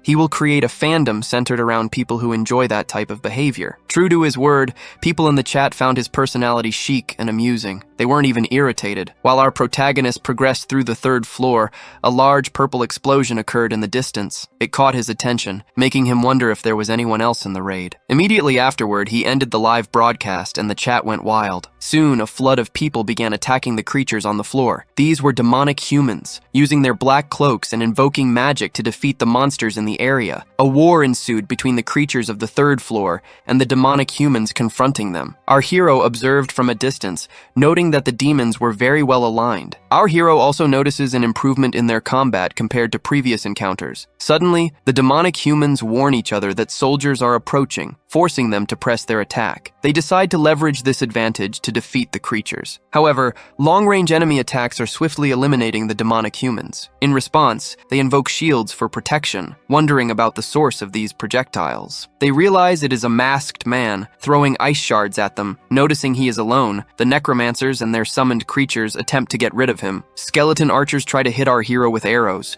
He runs at high speed, dodging successfully, and some arrows hit the raid monsters instead. Then he activates the star's blessing ability, launching a beam of light at the creatures. None of them can control their summons due to his divine power. They must hurry and focus on regaining control. But suddenly, a giant monster appears, throwing demonic humans into the air. It reaches Lord Cedric, warning him that Team 3 has been entirely destroyed. Cedric already sees what is happening, so no one needed to tell him. To control these undead monsters, Cedric formed 4 teams. Now, Team 3 is gone. If Team 1 is also destroyed, the connection they established to control them will completely collapse, ruining his plan. Our protagonist continues to advance, stating, "You won't catch me while being so slow." Battle Moai statues emerge, pursuing our high-level newcomer. The demonic humans are in shock, trying to figure out where the masked man went. They cannot see him until the unknown individual suddenly appears behind 2 of them. He declares, monsters, demonic humans. You cannot stop me. This leaves them utterly shocked. Unable to react due to the surprise, they are crushed by the battle moai statues. They warn that Team 1 is being destroyed, and they cannot allow it, or they will be surrounded. Julius yells, "You are all screwing up my plan. What is wrong with my subordinates?" He activates the Pyramid Guardian ability using his Skull Scepter. His subordinates warn him that if he uses this ability, he will not have enough mana to face the boss. He threatens to eliminate our protagonist using all his powers. He commands the mummies he summoned to awaken, calling them guardians. At that moment, he falls to his knees, devoid of energy, stating, "I have exceeded my limits." He orders a demonic human to approach, then touches his subordinate's shoulders. He begins to drain his minion's life energy to recover his strength. He tells him, "Be quiet. It will hurt more if you resist." The masked man thinks he is insane for absorbing his own comrade's soul. After doing this, he feels better, and his eyes begin to glow red. He tells the protagonist, "We will begin our battle anew. Now I have mummies by my side." The mummies charge at our hero at high speed, enraged. The old man asks, "What do you think of my army?" It is stronger now. He asserts that his mummy soldiers can freely manipulate bandages as if they were metal. They are stronger undead, possessing both offensive and defensive abilities. They attack the third-floor monsters using their metallic bandages. Cedric intended to save them for the boss fight, but he is certain it will be worth it to eliminate our hero. He commands the masked monster, "Go straight to hell." The pair from earlier realize that the masked bastard is better than they imagined. They have not seen Cedric act like this in a long time. They believe his actions are becoming stupid. He is not calculating the difference between himself and his opponent. The unknown individual must think he can face him after seeing the skeletons and the knight. This was a terrible decision, as Julius's innate ability is more problematic than the monsters. Since things have come to this point, they will not need to intervene. Suddenly, the fight draws closer to the duo, becoming much more explosive. The masked man recalls an experience he had in a game a long time ago. A bearded old man once told him that his blade was strong, but he was putting too much force into it, dispersing its power. The old man explained that a true expert could cut using a string with the same power. Just as the wind wraps around the air, all he needed to do was use his sword with softness. Then, at the right moment, he should unleash it with the correct force, using a string to demonstrate this principle. The old man asked if he was interested in learning his Pendulum Spirit sword arts. Now, our protagonist can imitate a part of the Pendulum Spirit sword arts he had learned. Using this skill, he can transform his sword into a pendulum, defeating several monsters. His mastery of the ability increases tremendously, allowing him to easily defeat various mummies. Cedric never imagined that a magic vortex could be strong enough to suck in its surroundings. This massive vortex was created by the Pendulum Spirit sword art. Our hero then unleashes its fifth movement, the Pendulum Spirit Nirvana. This creates a huge maelstrom that sends everything into the air and destroys everything it touches. Meanwhile, Cedric activates his double shield ability to protect himself from this maelstrom. Cedric becomes enraged, asking, how did he get so strong when less than 6 months have passed since the world changed? His shield begins to crack, and he feels the full impact of our protagonist's magic. Eventually, his shield shatters completely, and he is swallowed by the Pendulum Spirit Maelstrom. The magic deactivates, and the demonic human lies on the ground, severely wounded. Deciding he must escape, as this is a fight he can never win, he starts screaming orders for someone to stop this man and protect him. The masked man remarks, he acts just like his disciples. When he realizes he will lose, even after showing off, all he can do is flee pathetically. Cedric hears this and understands that he is Kangjin Hyok. He asks Julius, tell your disciple I said hello in my place because I was also defeated by Kang. The leader of the demonic humans begins to scream in pain as he is set ablaze by Jin's magic. The masked man requests, tell his disciple that I sent him to keep you company, so you won't be bored. In moments, Cedric is completely consumed by the hero's magical flames and is eliminated. After this, the necromancer's summoned creatures begin to disintegrate on the battlefield. The demonic humans are shocked to realize that Cedric has been defeated, and they fall into despair. Following their despair, they start being eliminated by the monsters of the third floor. Using the Pendulum Spirit Nirvana was incredibly exhausting, and our hero overexerted himself. For this reason, he purchases 4 medium mana recovery potions. Even so, it would be a waste not to enter the boss room after all of this. He decides to give it his all, using the mana potions to recover. He notices a shield flying towards his his location and remembers using something similar in the past. Picking up the small shield and placing it on his arm, he recovers some memories. He looks at gigantic creatures, his sword and shield in hand. The temple guardians of the 4 great heavenly kings appear. Our protagonist then prepares to face these gigantic creatures. The monsters try to attack him,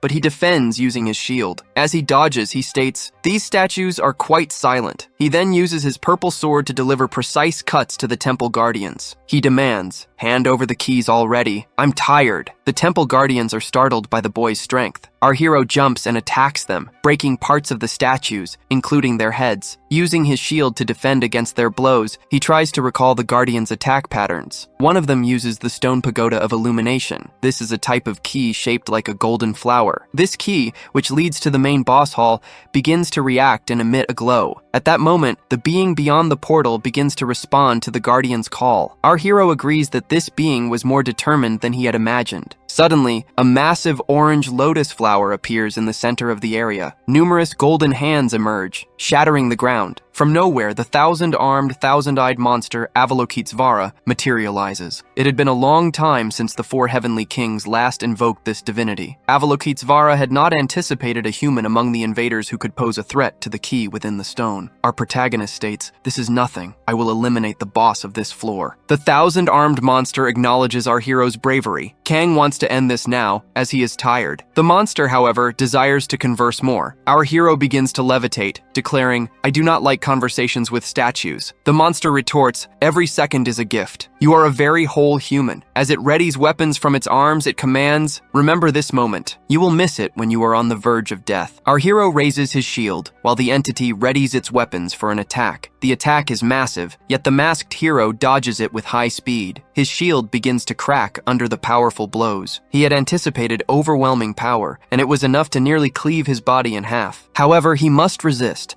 as he only has one chance to succeed. The entity had not expected him to react to a sonic attack. Its interest in the masked hero intensifies, and it attempts to unleash another attack. In response, our protagonist activates an ice formation. He uses large ice stakes to halt the creature's attacks. Its golden spear penetrates the ice, but fails to hit the human. This infuriates the statue, which complains he is using disgusting Western sorcery. Suddenly, our protagonist hurls his shield, and the statue catches it with ease. It remarks, "That was a very low and stupid trick for a young human." However, the shield begins to glow with a corrupted red hue. The statue asserts, "That was another low trick that did not work." Avalokitesvara states, "Things like poison do not work against me." Our hero explains, "This is called Blood Demon's IQ. It causes continuous damage when it inflicts a wound." The statue dismisses it. "It does not matter. A low trick like that will not work a second time." It adds, "Even if I was hit, it will be useless to have torn off one of my arms." Our hero replies, "Taking off arms is nothing if I want to eliminate you." Yet he had achieved exactly what he wanted, now holding a blue orb in his hands. The statue realizes that from the beginning, he had aimed for the arm where the jewel was attached. Our hero retorts, "Blame yourself for thinking a single, insignificant arm. After all, Kang Jin combines the grimoire of the principality and the jewel from the 1,000-armed monster. After combining the two items, he obtains the S-rank Lemegeton of the Golden Dawn. This divine artifact, a grimoire of Solomon, allows the user to display the power of magical abilities to the extreme. Our protagonist also activates the Eye of Gluttony, believing this will be enough. Opening the status window, there is no age or level displayed for the 1,000-armed Avalokitesvara. The copy condition is to mock the opponent for 5 minutes and use ice magic to create a sculpture of it. Furthermore,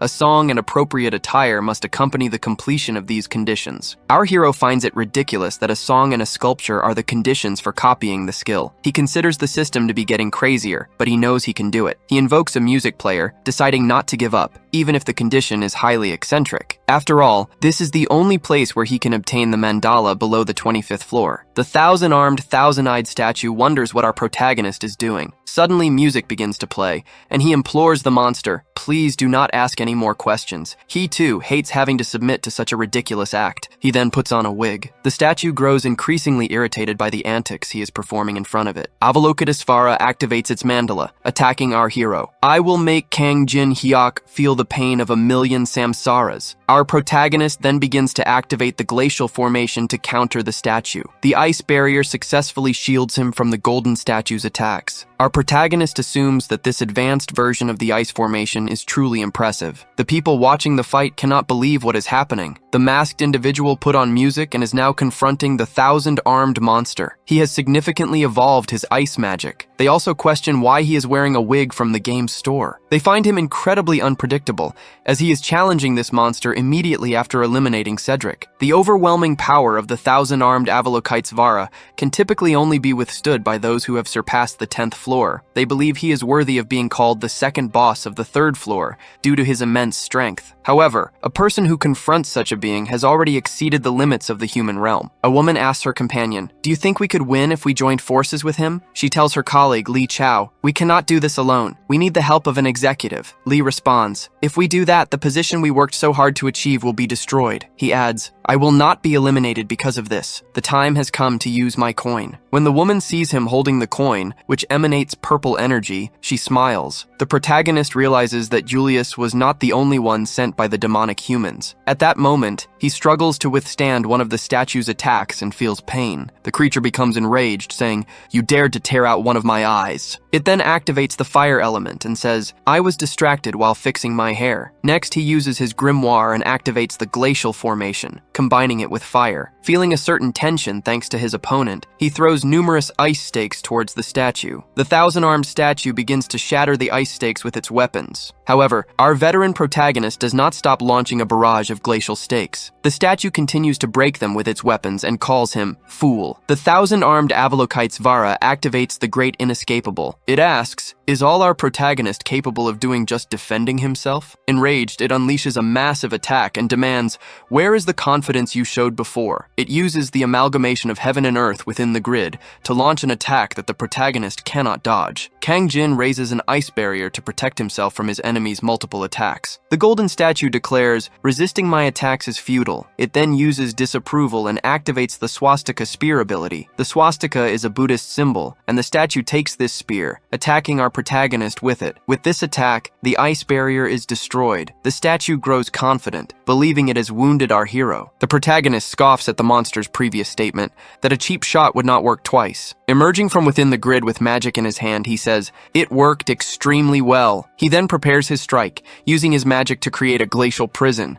This prison completely envelops the 1,000-armed monster. Our protagonist asks, "Do you know how much your hatred for my ice magic saddens me?" He questions, "How can someone who claims to have achieved nirvana through self-discipline be so prejudiced? There is nothing better than shock therapy for someone like you." Kangjin Hyuk begins the process of creating an ice statue of Avalokitesvara. This enrages the statue, making it want to inflict infinite pain upon the human. It swears, "I will make you reincarnate as an insect next time." However, the condition is fulfilled, and he successfully copies the S-rank Mandela skill. This is a unique ability that allows the user to infuse their special power into weapons. This copied skill is then saved within the world's memories. Our protagonist removes his wig and conjures the Mandala skill. This leaves the statue in shock. It asks, "How are you using my ability? How did you reproduce my mandala, which I created after countless days of suffering?" Our protagonist does not respond, but assures the statue that he will use its mandala in a very good way. He then controls an ice arm, directing it toward his enemy. It strikes the creature right in the middle of its chest, causing immense pain. In a matter of moments, the golden statue is completely destroyed by its own mandala. Kangjin Hyuk